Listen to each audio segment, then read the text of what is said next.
మనతో చేమకుర్తి శ్రీకాంత్ ఉన్నారు. గత 4 రోజులుగా ఆంధ్రప్రదేశ్లో ఉన్న 700 కోట్ల భూ స్కామ్ జరిగిందంటూ ఒక వివాదం నడుస్తోంది. సో సింగ్ అనే సబ్ రిజిస్ట్రార్ వ్యవహారంలో చేమకుర్తి శ్రీకాంత్ కొంతమంది పెద్దలకు బినామీగా వ్యవహరించారంటూ కొన్ని సంచలనమైన ఒక లేఖ రాసిన నేపథ్యంలో చేమకుర్తి శ్రీకాంత్ చుట్టూ వివాదం అంతా కూడా నడుస్తోంది. ప్రస్తుతం చేమకుర్తి శ్రీకాంత్ నాతో పాటు ఇక్కడే ఉన్నారు. శ్రీకాంత్ గారు, బేసిక్గా మీరు నమస్తే అన్న, చెప్పండి. మీరు పారిపోయారు వేరే దేశానికి, మొత్తం సంపాదించిన డబ్బు అంతా కూడా మూట కట్టుకుని వెళ్ళిపోయారు అని కొంత ప్రచారం జరిగింది. మేము కూడా బ్రేకింగ్ చేసాం. వెళ్ళదలుచుకొని పారిపోయి ఉంటే నేను మీ దగ్గరికి ఎలా వస్తాను చెప్పండి. అసలు బేసిక్గా ఏంటి ఇంతకుముందు అందరిలాగా తప్పులు చేసేసి పారిపోయేసి యుఎస్లోను సజ్జల రామరెడ్డి గారి కొడుకులాగాను ఇంకెవరిలాగాను పారిపోయో లేకపోతే నేను ఎక్కడికి వెళ్ళి నేను ఇక్కడే ఉన్నాను, మీ దగ్గరికే వచ్చాను. బేసిక్గా అసలు ఇంతకుముందు వరకు చేమకుర్తి శ్రీకాంత్ అంటే ఎవరికీ తెలియదు, మీడియా వాళ్ళకే కాదు, మీడియాలో లేకపోతే బెజవాడలో ఉన్న అతి కొద్ది మందికి మాత్రమే చేమకుర్తి శ్రీకాంత్ తెలుసు. అట్లా బయట కానీ ఒక 4 రోజులుగా కొన్ని వందల కోట్ల స్కామ్లో, అక్రమ రిజిస్ట్రేషన్ల వివాదంలో మీ పేరు ప్రధానంగా వినిపిస్తుంది. ఎందుకు? ఏమంటే నేను మొన్న కూడా మీకు చెప్పాను, నా మీద 600 కోట్లు 700 కోట్లు ఉన్నాయని చెప్తున్నారు. 600 కోట్లు 700 కోట్లు నిజంగా ఆస్తులు ఉంటే నేను గవర్నమెంట్కి రాసేయడానికి నేను సిద్ధంగానే ఉన్నాను. నా పేరు మీద ఎలాంటి ఇల్లీగల్గా నేను సంపాదించుకున్న ఆస్తులు కానీ ఈరోజు వరకు నా మీద ఏదైనా కేసు కానీ ఏదైనా ఎవరైనా వచ్చి నా ఆస్తి కొట్టేసడం మీ దగ్గర, మీ మీడియా దగ్గరికి ఎవరైనా వచ్చారా? సింగ్ అనే లెటర్ని బేస్ చేసుకొని మీరు అందరూ మాట్లాడుతాను. సింగే తప్పు చేసి జైల్లో ఉన్నాడు. సింగ్ అనేవాడే ఒక ముద్దాయి. ప్రతిదీ సింగు నాకు స్నేహితుడే, సింగు నాకు తండ్రి లాంటి వాడే. నేను చెప్తున్నాను, సింగుని ఏసీబీ రైడ్ నేనే చేపించానని అనుకుంటున్నాడు. కానీ నేను ఇప్పుడు కూడా చెప్తున్నాను, ఏసీబీ రైడ్ నేను సింగుని నేను చేపించలేదు. ఆ ఉద్దేశం మీద ఆయన అలా చెప్పుంటాడేమో అని నేను అనుకుంటున్నాను. మేబీ ఇంకా ఆయన ఎందుకు చెప్పాడన్నది ఆయన వ్యక్తిగతానికి, ఆయన జైల్లో ఉన్నప్పుడు లెటర్లు బయటకు వస్తున్నాయి, ఆయన నిజంగా రాశాడా లేకపోతే లేదా అన్నది కూడా నాకు తెలియదు. ఆ లెటర్ చదివారా మీరు? చదవాలనుకోలేదు నేను. ప్రధానంగా మీ నుంచి ప్రాణహాని ఉంది అనేది సింగ్ చేసిన ఆరోపణ. రెండవది, మీరు ఆయన్ని గోవాకి తీసుకెళ్ళి కిడ్నాప్ చేసి కొట్టి ₹1 కోటి ఆ ఫ్యామిలీ నుంచి వసూలు చేశారనేది ఒకటి. మీరు నమ్ముతారు. రెండవది, మీరు జగన్ గారి సతీమణి భారతీరెడ్డి గారికి బినామీ అని రాశాడు అతను. ముందు అసలు మీకు నిజంగా పరిచయం? సార్, ఫస్ట్ మనం మాట్లాడుకుందామండి. సింగ్ని నేను గోవా తీసుకెళ్ళి కిడ్నాప్ చేసేసి ₹1 కోటి తీసేసుకొని అని చెప్పి అంటున్నారు కదా. 1 year బ్యాక్ అంటున్నారు. ఇది వాళ్ళ కుటుంబ సభ్యుల దగ్గర నుంచి డబ్బులు తీసుకుని అంటున్నారు. 1 year బ్యాక్ నేను కిడ్నాప్ చేసేసినప్పుడు అప్పుడే వదిలేశానని అంటున్నారు. ₹1 కోటి తీసుకున్నప్పుడు అప్పుడు ఎందుకు వాళ్ళ కుటుంబ సభ్యులు కంప్లైంట్ పెట్టలేదు? ఈరోజు ఎందుకు మాట్లాడుతున్నారు? ఇది మీకు అనిపించట్లేదా? మీరే ఉన్నారండి, ఒకళ్ళు కిడ్నాప్ చేస్తారు, కిడ్నాప్ చేసి డబ్బులు వసూలు చేస్తారు. డబ్బులు వసూలు చేశాక మీరు బయటికి వెళ్ళాక మీరేం చేస్తారు చెప్పండి? ఇమీడియట్లీ కంప్లైంట్ పెడతారా లేకపోతే 1 year తర్వాత వచ్చి కంప్లైంట్ పెడతారా? మీరు చెప్పండి. అంటే ఇప్పుడు అరెస్ట్ అయ్యాడు కదా, అరెస్ట్ అయ్యాడు. అరెస్ట్ అయ్యే ముందు ఇవన్నీ లీక్ చేశాడు. ముందు ఇవన్నీ లీక్ చేశాడు. అంటే నేను ఒక్కడే ఎందుకు మునగాలి, నాతో పాటు నా సర్కిల్లో ఉన్న వాళ్ళందరినీ కూడా ముంచాలి అని. అంతేనా? అంతే. ఈ కేసును బయటకు తప్పుదోవ పట్టించడం కోసమో లేకపోతే ఆయన మీద ఉన్న కేసును బయటకు పంపించడం కోసమో మాట్లాడుంటాడని నేను అనుకుంటున్నాను. అది బేసిక్గా శ్రీకాంత్ గారు మీరు ఏం చేస్తుంటారు? నేను కాంట్రాక్ట్లు చేస్తాను, రియల్ ఎస్టేట్ చేస్తానండి. ఎయిర్టెల్ డిస్ట్రిబ్యూషన్ దాదాపు జిల్లాలో నేను 12 సంవత్సరాలు 6 years చేశాను. మా ఫాదర్ Class 1 కాంట్రాక్టర్లో. 1 year బ్యాక్ మా నాన్నగారు చనిపోయారు. మీకు ఈ కాంట్రాక్ట్స్ అన్ని ఎట్లా? ఎక్కడో విజయవాడలో ఇబ్రహీంపట్నంలోనూ గాంధీనగర్లో పనిచేసుకునే సబ్ రిజిస్ట్రారు సింగు, లేకపోతే జిల్లా రిజిస్ట్రారు రామారావు, ఇంకో రిజిస్ట్రార్లతో మీకు సంబంధాలు ఎట్లా? అంటే రియల్ ఎస్టేట్ వ్యాపారంలో నాకు సంబంధాలు ఉన్నాయి. నేను అందరూ సబ్ రిజిస్ట్రార్లతో దాదాపు నాకు స్టేట్లో 40 నుంచి 50 మంది సబ్ రిజిస్ట్రార్ల పరిచయం అండి. వాళ్ళందరితో నాతో స్నేహంగానే ఉంటారు, మంచిగానే ఉంటాం నేను అందరితో కూడా. ఇప్పుడు రియల్ ఎస్టేట్ అన్నప్పుడు ఖచ్చితంగా సబ్ రిజిస్ట్రార్ దగ్గరికి వెళ్ళాలి అండి, పని చేసుకోవాల్సిన అవసరం ఎవరికైనా ఉంటుంది. మామూలుగా ఫ్రెండ్షిప్ చేస్తేనో ఇంకోటి చేస్తానో మామూలుగా ఏ సబ్ రిజిస్ట్రార్ అయినా లీగల్ ప్రాపర్టీకి కూడా డబ్బులు తీసుకోకుండా ఎవడు చేయడండి. ఇది నిజమా కాదా మీరు చెప్పండి? మీడియా ముఖంగా నేను మిమ్మల్ని అడుగుతాను, నిజమే కదా? ₹1కో ₹10 కక్కుర్తిపడో లేకపోతే ఏదో చేసుకోనో వాళ్ళతో ఫ్రెండ్షిప్ చేసుకున్నానే తప్ప అంతకుమించి వాళ్ళకి నాకు ఎలాంటి సంబంధం లేదు. సింగ్ ఎప్పుడైనా నన్ను అడిగితే డబ్బులు ఇచ్చేవాడు, నేను సింగ్కి డబ్బులు ఇచ్చాను. నిజంగా నేను ఇల్లీగల్ వ్యాపారం చేసేవాడిని, నిజంగా నేను అయితే నా అకౌంట్ నుంచి సింగ్ అల్లుడికి ఎందుకు ట్రాన్స్ఫర్ చేస్తాను? ఆ వెట్టెక్స్ అపార్ట్మెంట్ ఎక్కడి నుంచి వచ్చింది? అది ఎందుకు ఏసీబీ ఈరోజు ఫ్రీ చేయలేదు? రామారావు గారికి సింగుకు వ్యాపార లావాదేవీలు ఉన్నాయి ఆల్రెడీ, గతంలో నుంచి ఉన్నాయి. నేను పరిచయం కాకముందు లావాదేవీలు ఉన్నాయి. విజయవాడలో మీరు వెళ్ళి ఏ సబ్ రిజిస్ట్రార్ని అడిగినా చెప్తారే రామారావుకి సింగుకి వ్యాపార లావాదేవీలు ఉన్నాయని. వాళ్ళిద్దరి మధ్య చెడినప్పుడు నన్ను మాట్లాడమంటే, నన్ను కలపమంటే నేను పోయి మాట్లాడాను. ఆయన ఏదో నాకు అమౌంట్ ఇవ్వాలి, అది అమౌంట్ ఇప్పిస్తే బాగుంటుంది అన్నప్పుడు నేను సింగ్ కూడా చెప్పాను, అమౌంట్ ఇది ఇచ్చి పడదబ్బు ఎందుకు ఈ పంచాయతీ అని చెప్పాను. ఆ రికార్డింగ్ కూడా మీ దగ్గర ఉంది కదా. ఇంకోటి నిన్న సింగ్ మాట్లాడిన రికార్డింగ్ నాకు ఒకసారి మీరు రీప్లే చేస్తే నేను దానికి కూడా సమాధానం చెప్దాం అనుకుంటున్నాను. ఒకసారి లెటర్ నుంచి వద్దామండి. ప్రస్తుతం సింగ్ అరెస్ట్ అయ్యాడు. ఆయన రాసిన లెటర్ అనేది సెన్సేషన్ కదా. సో ఈ లెటర్లో రాసిన ప్రధానంగా మీ మీద ఉన్న ప్రస్తావన ఒకటి ఏంటంటే, జగన్మోహన్ రెడ్డి బినామీలుగా చెప్పుకోబడిన వైఎస్ సునీల్ రెడ్డి మరియు జగన్మోహన్ రెడ్డి పిఏగా పనిచేస్తున్న కేఎన్ఆర్, చీమకుర్తి శ్రీకాంత్ అనే వ్యక్తిని నా దగ్గరికి పంపి విశాఖపట్నం, విజయవాడ, రాజమండ్రిలో గల కొన్ని 100 కోట్ల భూములను చీమకుర్తి శ్రీకాంత్, అతని రెండవ భార్య అయిన టీవీ నటి వనం దివ్య అలియాస్ రీతూ చౌదరి, అతని కుటుంబ సభ్యుల పేరు మీద రిజిస్టర్ చేయాలని ఒత్తిడి తీసుకొచ్చారు. అతను చెప్పింది కరెక్ట్ అయితే వనం దివ్య పేరు మీద ఉన్నటువంటి ప్రాపర్టీస్ లిస్ట్ మీరు ఒకసారి తెప్పించండి. కొన్ని 100 కోట్లు అన్నారు. వనం దివ్య పేరు మీద వైజాగ్లో 400 గజాలు, ఒక సైట్ ఒక 150 గజాల స్థలం మాత్రమే వనం దివ్య పేరు మీద ఉంది తప్ప వనం దివ్య పేరు మీద ఎలాంటి ఆస్తులు లేవు. మీరు కావాలంటే డేటా తెప్పించుకోండి ఒకసారి. మీరు డేటా తెప్పించుకొని 100 కోట్ల ఆస్తులు వనం దివ్య పేరు మీద ఉన్నాయంటే ఖచ్చితంగా నా తప్ప నేను ఒప్పుకుంటాను. అసలు మీ పేరు మీద ఉందా? నా పేరు మీద కొన్ని ప్రాపర్టీస్ ఉన్నాయండి. మా నాన్నగారి పేరు మీద ఆస్తులు ఉన్నాయి. నేను రియల్ ఎస్టేట్ చేసేవాడిని కాబట్టి ఎక్కడొకటి ప్రాపర్టీ కొనుక్కుంటాను, చేసుకుంటాను. ఏదైనా ఇల్లీగల్ ప్రాపర్టీస్ ఉంటే, ఓనర్స్ మా సైడ్ ఉంటే, ఏదైనా నాకు తెలుసున్న పరిచయాలు ఎవరో ఒకరి దగ్గరికి తీసుకెళ్ళి మాట్లాడి ఏదైనా క్లియర్ చేసుకునే వాళ్ళమే తప్ప నేను ఎవరిని బెదిరించో ఎవరినో చేసుకోరని సంపాదించుకునేది ఎక్కడ కూడా లేదు. ఇప్పుడు సింగ్ నుంచి అంటే సింగ్ జైలుకి వెళ్ళే ముందు రిలీజ్ చేసిన డాక్యుమెంట్స్ ఇవన్నీ. అవును. సో ఇవి మొన్న మీరు లైవ్లోకి వచ్చినప్పుడు కూడా కొన్ని డాక్యుమెంట్ల గురించి అడిగారు. కొన్ని డాక్యుమెంట్ ఇవన్నీ కూడా కొన్ని ఏమో రిజిస్ట్రేషన్కి సంబంధించిన డాక్యుమెంట్స్, మిగిలిన ఈసీలు తీసినట్టున్నాడు. రాజమండ్రి కానీ, విశాఖపట్నం కానీ, విజయవాడ కానీ, మచిలీపట్నం కానీ, గుడివాడ కానీ, ఎక్కడెక్కడో ఉన్న ప్రాపర్టీస్ అన్ని లిస్ట్ కొన్ని కోట్ల రూపాయల ప్రాపర్టీ అయితే ఉంది. ఏమంటే ఇంకొక విషయం నేను మీకు చెప్పాల్సింది ఏంటంటే, ఏపీలో అప్పుడు ఎనీవేర్ అనేది జరుగుతుంది. సింగ్ ఒక్కడే చేస్తే రిజిస్ట్రేషన్ అనేది అవ్వదు. సింగ్ రిజిస్ట్రేషన్ చేసినా కానీ ఆ ప్రాపర్టీ డీటెయిల్స్ ఇబ్రహీంపట్నం ఏరియాలో సింగ్ చేస్తున్నాడు కాబట్టి ఇబ్రహీంపట్నం ఏరియాలో నాకు ఒక్క ప్రాపర్టీ మీరు నిరూపించినా మీరు దేనికంటే నేను దానికి సిద్ధంగా ఉన్నాను. గుణదల ఏరియాలో చేశాడు, గుణదలలో నాకు 2 ప్రాపర్టీస్ ఉన్నాయి. గాంధీనగర్ ఏరియాలో చేశాడు, గాంధీనగర్లో నాకు ఎలాంటి ప్రాపర్టీస్ లేవు.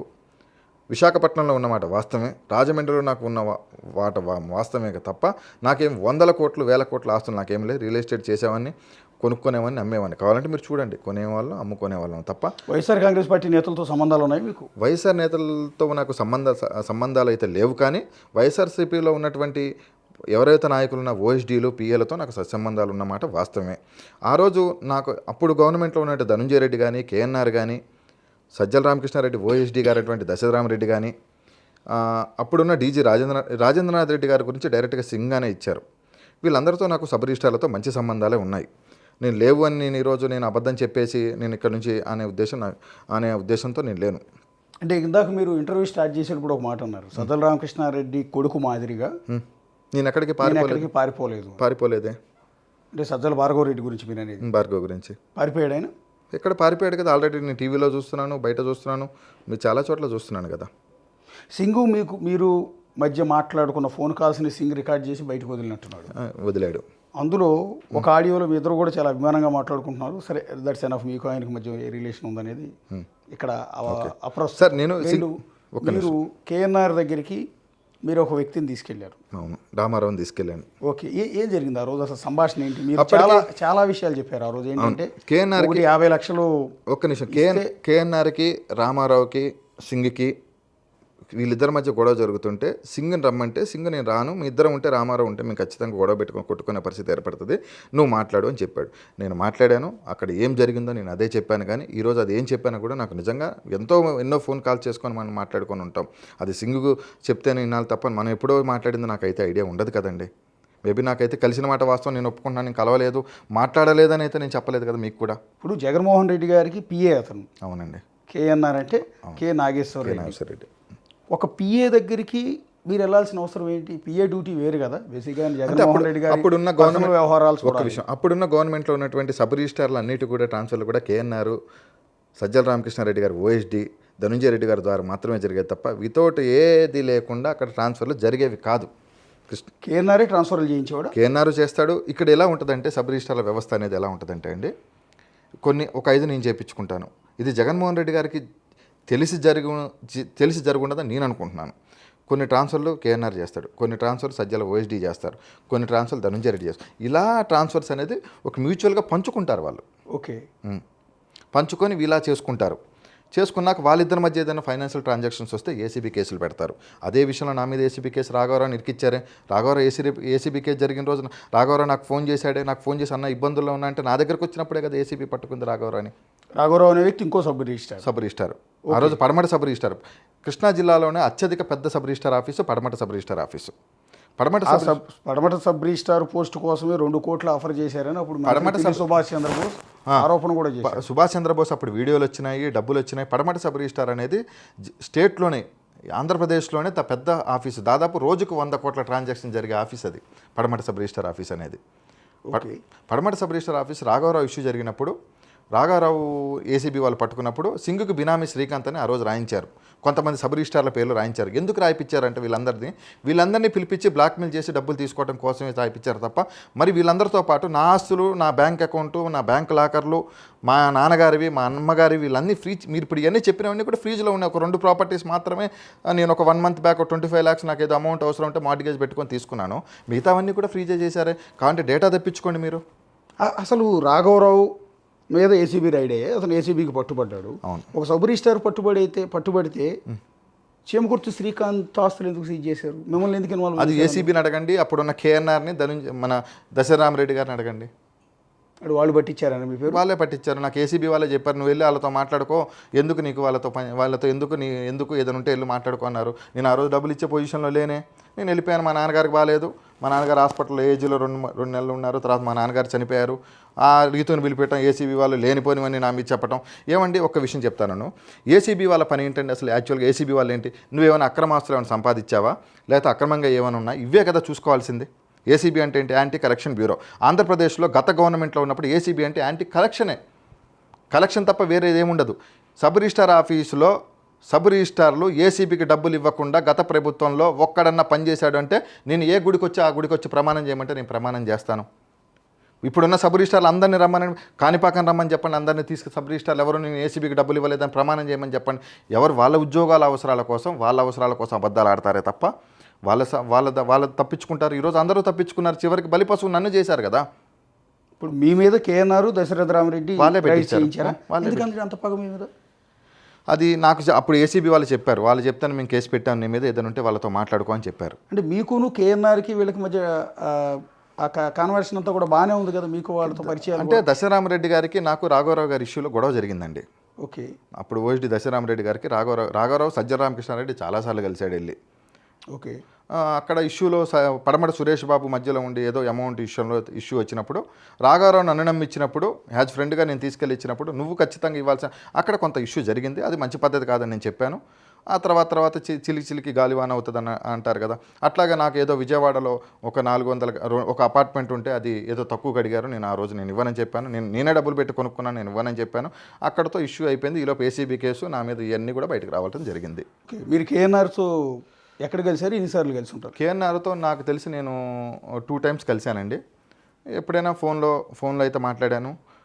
నేను ఫోన్లో నా ఫోన్లు ఎందుకు తీసుకెళ్ళిపోయారు? ఏసీబీ వాళ్ళు నా ఇంటికి వచ్చి రైడ్ చేసి నా ఫోన్లు ఫస్ట్ సారి రైడ్ చేసినప్పుడు రాఘవరావు రైడ్ చేసినప్పుడు నా కార్లో 4 ఫోన్లు దొరికినాయి. 4 ఫోన్లు తీసుకెళ్ళిపోయారు, సీజ్ చేశారు, అవి చూపించారు. మా ఇంటికి వచ్చి ఏసీబీ రైడ్ జరిగినప్పుడు శివప్రసాద్తో పాటు 2 ఆఫీసర్లు వచ్చి మా ఇంటికి మా నాన్నగారు చనిపోయిన రోజు డేటు లేకుండా నోటీస్ ఇచ్చిన చరిత్ర మీరు ఇదెందుకు మీరు పబ్లిష్ చేయలేకపోతున్నారు? మీరు ఇవన్నీ నాకు చెప్తున్నారు, మీరు నన్ను అన్నీ అడుగుతున్నారండి. ఇది ఎందుకు మీరు చేయలేకపోతున్నారు? ఒకసారి మీరే నోటీస్ చూద్దురండి. ఓకే, మీరు కాపీ ఇద్దరు. కానీ ఇంకోటి చెప్పండి. ఓకే, అసలు కేఎన్ఆర్ బేసిక్గా సీఎంకి పిఏగా చేయాల్సిన వ్యక్తి బయట సెటిల్మెంట్లు, ఇలాంటి లాలూచీలు, దౌర్జన్యాలు ఇవన్నీ కూడా చేసేవాడు. అంటే మేము ఫ్రెండ్ సర్కిల్లో విన్నప్పుడు కానీ బయట వినేటప్పుడు కానీ ఒక్క నిమిషం నేను చెప్పాలనుకుంటున్నాను. కేఎన్ఆర్ అనే వ్యక్తి అప్పుడే గవర్నమెంట్ వచ్చింది.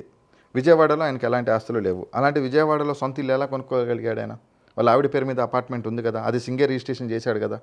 సింగికి వాళ్ళిద్దరికి పరిచయం అక్కడే కదా ఏర్పడ్డది. ఓకే. అట్లానే టీవీఎస్ లేక్ వ్యూ అపార్ట్మెంట్లో కడపలో ఉన్న అపార్ట్మెంటు లోనుకు సంబంధించి ఇక్కడ సింగే చేశాడు కదా. ఓకే, సరే ఒక్క ఫ్లాటేనా? ఒక ఫ్లాట్ ఉండటంలో పెద్ద అభ్యంతరం ఏం లేదు. అంటే 1, 2 నాకు తెలియదు కానీ మేబీ రిజిస్ట్రేషన్ సింగ్ చేసేవాడు. కేఎన్ఆర్కి సంబంధించిన సింగ్ చేసేవాడు. నిన్న కూడా సింగ్ ఏం చెప్పాడంటే గవర్నమెంట్లో ఉన్న ఏసీబీ ఆఫీసర్లు నేను చేయించానని చెప్పలేదు. మీరు ఒకసారి వినండి. గవర్నమెంట్లో ఉన్న హయ్యర్ అఫీషియల్స్ అందరూ నాకు ఫోన్ చేయించి రిజిస్ట్రేషన్ చేయించుకున్నారని చెప్పాడు. ఓకే, క్లియర్గా చెప్పాడు. మీకు ఐడియా ఉందా? ఇంకొకటి చెప్పాడు, శ్రీకాంత్ తన ఆస్తులు తన బంధువుల పేరు మీద పెట్టుకుంటాడని చెప్పాడు చూసారా. నా బంధువుల ఆధార్ కార్డులు అన్నీ మీకు తీసుకొచ్చిస్తా. నా బంధువుల పేరు మీద ఎక్కడన్నా ఒక్క ఆస్తి ఉన్నట్టు నిరూపిస్తే, నేను చేయించినట్టు ఆంధ్రప్రదేశ్లో ఎక్కడన్నా నా బంధువుల పేరు మీద ఒక్క ఆస్తి ఉన్నా మీరు రండి, నా ఊరికి నేను తీసుకెళ్తాను, నా బంధువర్గాన్ని మొత్తం పరిచయం చేస్తాను, మా అమ్మగారి బంధువర్గాన్ని పరిచయం చేస్తాను. ఒక్క ఆస్తి మా బంధువుల్లో ఎవరి పేరు మీద ఉన్నా కానీ మీరు చెప్పిన దానికి నేను సిద్ధంగానే ఉంటాను. మీరు ధనుంజయ రెడ్డి పేరు కూడా ప్రస్తావించారు మధ్యలో. ధనుంజయ రెడ్డి గారు కూడా ట్రాన్స్ఫర్లు చేయించేవాళ్ళండి. ధనుంజయ రెడ్డి గారు ఒక ఆయన ఉంటాడు, ఒక రిలేటివ్ ఉంటాడు, ఏదన్నా ఆయనతో మాట్లాడతారు. ఆయన పొద్దున్న 6 మాత్రమే తాడేపల్లిలో కలుస్తాడు. వాళ్ళు ఎవరు ఫోన్లతో మాట్లాడరు, ముందు ఇన్ఫర్మేషన్ ఉంటేనే వెళ్ళి కలుస్తారు. ఆ పలానా చోట కలుస్తాం, మాట్లాడుకుంటాం, తెల్లారి పొద్దున ఆర్డర్ వస్తుంది. ఓకే, అంతే. ఇంకెవరెవరు చేసేవారండి మీకు వైఎస్ఆర్ కాంగ్రెస్ పార్టీ పర్టికులర్గా ఎక్కువగా సంబంధించిన వ్యక్తులు? అక్కడ ఉన్న పరిస్థితుల్లో సజ్జల రామకృష్ణారెడ్డి గారు, ఓఎస్డి దశరామరెడ్డి దగ్గర జాఫర్ అని ఉంటాడు. ఆ జాఫర్ ఫోన్ పేలు చెక్ చేసుకుని అన్నీ తెలిసిపోతాయి. జాఫర్ సజ్జల రామకృష్ణారెడ్డి ఓఎస్డి గారికి టోటల్గా చేసేది, ఫైనాన్షియల్ ట్రాన్సాక్షన్స్ మొత్తం చేసేది జాఫర్ దగ్గర నుంచే జరుగుతాయి. ఓకే, అతను ఏంటండి? జాఫర్ అనేది ఆ రోజు ఉన్న ఎంప్లాయ్ సజ్జల రామకృష్ణారెడ్డి గారికి. ఓకే, పడమటి సురేష్ బాబే సజ్జల రామకృష్ణారెడ్డి గారు ఓఎస్డి నాకు పరిచయం చేశాడు. ఓకే, ఈ పడమటి సురేష్ బాబు ప్రస్తావన ఏంటంటే, ఇంకోటి ఓఎస్డి దశరామరెడ్డి వ్యక్తి గురించి మనం మాట్లాడాలంటే, దశరథ రామరెడ్డి అనేవాళ్ళు జైలు శాఖ సూపరింటెండెంట్గా ఉండేవాళ్ళు. అప్పుడు జగన్మోహన్ రెడ్డి గారు జైల్లో ఉన్నప్పుడు ఓఎస్డి దశరామరెడ్డి గారు ఇక్కడ చెర్లపల్లిలో సంచెంచల్ కూడా జైల్లో ఉన్నప్పుడు ఆయన ఉండేవాడు. కావాలని డిప్యుటేషన్ మీద ఆయన తీసుకొచ్చుకొని ఓఎస్డి కింద పెట్టుకున్నారు సజ్జల గారు. ఓకే, సజ్జల డైరెక్ట్ ఇన్వాల్వ్మెంట్ ఉండేది తప్ప ఇట్లాంటి వాటిలో? ఇప్పుడు సజ్జల డైరెక్ట్ ఇన్వాల్వ్మెంట్ ఉన్నారంటే ఒక ట్రాన్స్ఫర్ ఓఎస్డి చెప్తే అయితే ఎవరు చేయరు కదండి. ఓకే, అంటే నాకు తెలిసినంతవరకు ఇప్పుడు సజ్జలు ఉన్నాడంటేనే మనం ఓఎస్డి దగ్గరికి వెళ్తాం, కానీ లేకపోతే ఓఎస్డి దగ్గరికి వెళ్ళి ఓఎస్డితో అయిపోద్ది అనుకుంటే మనం వెళ్ళాం కదా. అంటే ఒక సబ్ రిజిస్ట్రార్ ట్రాన్స్ఫర్ కింద తీసుకునేవాళ్ళు అండి మీకు తెలిసిన దొరకదు? అంటే సబ్ రిజిస్ట్రార్లను నేను తీసుకెళ్ళి పరిచయం చేసామనండి. వాళ్ళు ఫైనాన్షియల్ మాట్లాడుకునే వాళ్ళు. తర్వాత వాళ్ళిద్దరికి ఏదైనా ఫైనాన్షియల్ ట్రాన్సాక్షన్ వస్తే నాకు చెప్పేవాళ్ళు, పలానా చోట డబ్బులు ఇవ్వలేదు చెప్పు అంటే నేను చెప్పేవాడినే తప్ప అంతకుమించి నాకు ఇందులో ఎలాంటి ఇన్వాల్వ్మెంట్ లేదు.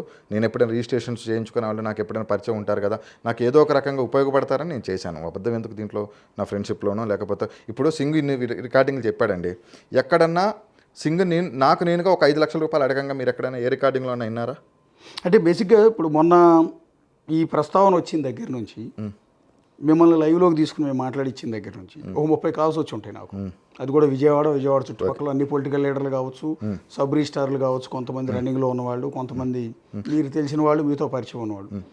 వాళ్ళలో ఒక్కళ్ళు కూడా మీ గురించి మంచిగా చెప్పట్లా. అంటే నేను is a real estate broker, mediator. అవునండి. ఇంకా పచ్చిగా చెప్పాలంటే హైదరాబాద్లో అమ్మాయిలతో వ్యాపారం చేస్తాడు. చూపిమనండి ఒక అమ్మాయితో నేను వ్యాపారం చేసినట్టు. ఏ అమ్మాయినైనా చెప్పండి. సినిమా అప్కమింగ్ హీరోయిన్లందరినీ కూడా మీరు గోవా తీసుకెళ్లి బిజినెస్ చేస్తుంటారు అనేది మీ మీద ఉన్న అలిగేషన్. చాలామంది చెప్పింది నిజమని కాదు. ఇక్కడ మేము వచ్చిన ఆరోపణలను క్లారిటీ తీసుకునే ప్రయత్నంలో బాగా అడుగుతున్నాం. అది మీకు దానికి సంబంధించిన ఆధారాలు ఎక్కడ కూడా లేవండి. మీకు అది అనిపిస్తుందా? సినిమా ఇండస్ట్రీలో అప్కమింగ్ హీరోయిన్తో కానీ ఛాన్సుల కోసం వెతుక్కుంటున్న అమ్మాయిలతో మీకు పరిచయాలు ఉన్నాయా? ఒక్క నిమిషం, నాకు అర్థం. ఛాన్సుల కోసం ఎత్తుక్కునే వాళ్ళతో నాకు పరిచయాలు ఉన్నాయి. నాకు ఇండస్ట్రీలో చాలామంది పరిచయాలు ఉన్నమాట వాస్తవం.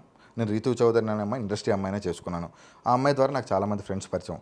అందరూ నన్ను అన్నయ్య అని పిలుస్తారు తప్ప మేము అందరం ఫ్రెండ్ సర్కిల్లో ఉంటాము, సరదాగా ఉంటాం తప్ప ఈ రకమైనటువంటి వాళ్ళు చేయరు.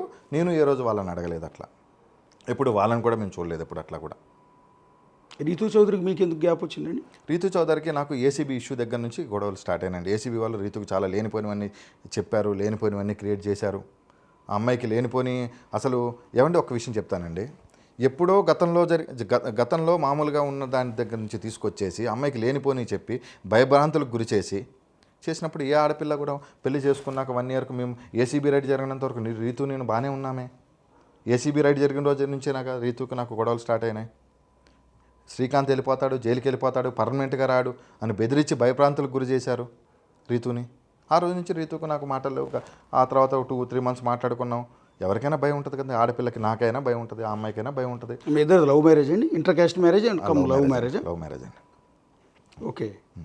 ఆ తర్వాత మీరు మళ్ళీ పెళ్లి చేసుకోలేదు? ఇంకా చేసుకోలేదు. ఇంకా డైవర్స్ అవ్వలేదు రీతుకి. నాకు అట్ ప్రెజెంట్ నడుస్తుంది. మొన్న కూడా మీకు చెప్పాను. కానీ ఒక డాక్యుమెంట్ సింగ్ రిలీజ్ చేసిన దాంట్లో ఒక ప్రాపర్టీ అమ్మాయి పేరు మీద పెట్టినప్పటికీ రీతు ఒక డాక్యుమెంట్ అయితే నేను ఇప్పుడు కూడా చెప్తున్నాను. అది ప్రేమతో చేశారా? ప్రేమతోనే చేశానండి. అది కూడా పవర్ చేశాను. జీపీఏ చేశారు? నేను ఉండట్లేదు అప్పుడు 15 రోజులు బయటకు వెళ్తున్నాను. అప్పుడు ఉన్న పరిస్థితుల్లో నేను చేశాను. ఛత్తీస్గఢ్ వెళ్తున్నాను. ఇప్పుడు ఈ ఎంటైర్ వ్యవహారంలో ఎక్కువగా మీకంటే కూడా ఎక్కువ బదనాం అయింది రీతు చౌదరి. ఆ పాప అమ్మాయికి లేనిపోని ఆపాది. ఈరోజు చెప్తున్నాను, మీరు మీడియా ముఖంగా ఫస్ట్ చేయాల్సింది ఏంటంటే రీతు చౌదరికి దీనికి ఎలాంటి సంబంధం లేదు. యా. రీతు చౌదరికి దీనికి ఎలాంటి సంబంధం లేదు. రీతు చౌదరికి అనే వ్యక్తికి వీళ్ళెవరు కూడా తెలియదు. మహా అంటే సింగో 1-2 టైమ్స్ ఆఫీసులోనే ఎక్కడో మామూలుగా అలా కలిసి ఉంటారు తప్ప రీతుకి ఈ ఆఫీసర్లకి రీతుకి అసలు ఈ వ్యవస్థ గురించే తెలియదు. ఈ టోటల్గా ఈ ప్రాపర్టీస్ కాస్ట్ ఎంత ఉంటుందండి? ఏసీబీ ఆల్రెడీ ఫ్రీజ్ చేసిందని చెప్తున్నారు కదా. ఏసీబీ అన్ని ఫ్రీజ్ చేసింది. ప్రాపర్టీస్ అంటే పూర్వం నుంచి ఉన్న ఆస్తులు అంటే పూర్వజిత ఆస్తులు క్యాలిక్యులేషన్ చేయడం అనేది మార్కెట్ వాల్యూ అనేది తెలియడం కష్టం. నేను కొనుక్కొని ఉంటే ఒక 50 లక్షలు, 60 లక్షలు, 30 లక్షలు, 40 లక్షలు చిన్న చిన్నవి నా పేరు మీద ఉన్నాయని మీరు ఒకసారి చెక్ చేయండి. 20 లక్షలు, 7 లక్షలు, 8 లక్షల ప్రాపర్టీస్ కూడా ఉంటాయి. నేను కొనుక్కుంటాను, అమ్ముకుంటాను. ఏదైనా లిటిగేషన్ ప్రాపర్టీ ఉంటే చేపించుకుంటాను, మాట్లాడతాను. ఎవరో ఒకరితో ఉంటే చెప్పించుకుంటాను. ఓనర్ సైడ్ ఉంటే చేసుకుంటాము. అయితే పని అవుతుంది, లేకపోతే లేదు. మొత్తం రియల్ ఎస్టేట్లో సంపాదించింది రియల్ అనేది ఎస్టేట్లో చేసుకున్నది, దీనిలో సంపాదించింది. దీంట్లో సంపాదించుకున్నానండి. ఓకే, ఇందాక మీరు అన్నారు దొంగలు ఉన్నారు, దొంగలను వదిలేస్తున్నారు. దొంగలను వదిలేశారు. ఏంటి మీకు తెలిసిందా చెప్పండి, మొహమాటం ఏం లేదు. ఏమన్నా నాకు భయం లేదండి. ఇక్కడికే వచ్చాను, డైరెక్ట్గా వచ్చాను, నాకు భయం ఏం లేదు. ఇప్పుడు టాపిక్ అనేది మీరు వేరే టాపిక్లోకి తీసుకెళ్లారు. ఆ టాపిక్ మాట్లాడుకుందాం. ఆ టాపిక్ రికార్డింగ్ ఉంది కాబట్టి ఆ టాపిక్ మాట్లాడడానికి నేను కూడా రెడీగానే ఉన్నాను. నాకు తెలియదని నేనేం చెప్పలేదే మీకు. నాకు తెలియదని నేను చెప్పాను. అతను అమ్మాయిలు పిచ్చోడని మాతో చాలాసార్లు చెప్పాడు అతను. అది ఆయన అడగండి పిలిపించినప్పుడు. ఆయన అంటే ఇక్కడ ఒక డీజీపీగా పనిచేసిన వ్యక్తి, అప్పట్లో ఏసీబీ డీజీగా పనిచేసిన వ్యక్తికి సంబంధించిన అల్లుడితో మీకున్న పరిచయాలు ఉన్నాయి. ఇప్పుడు ఒక చోట ఏమన్నా జరిగితే పోలీసులకు చెప్పుకుంటారండి. అక్కడ కూడా జరగట్లేదంటే డీజీపీ దగ్గరికి పోయి ఫిర్యాదు చేసుకుంటున్నాడు.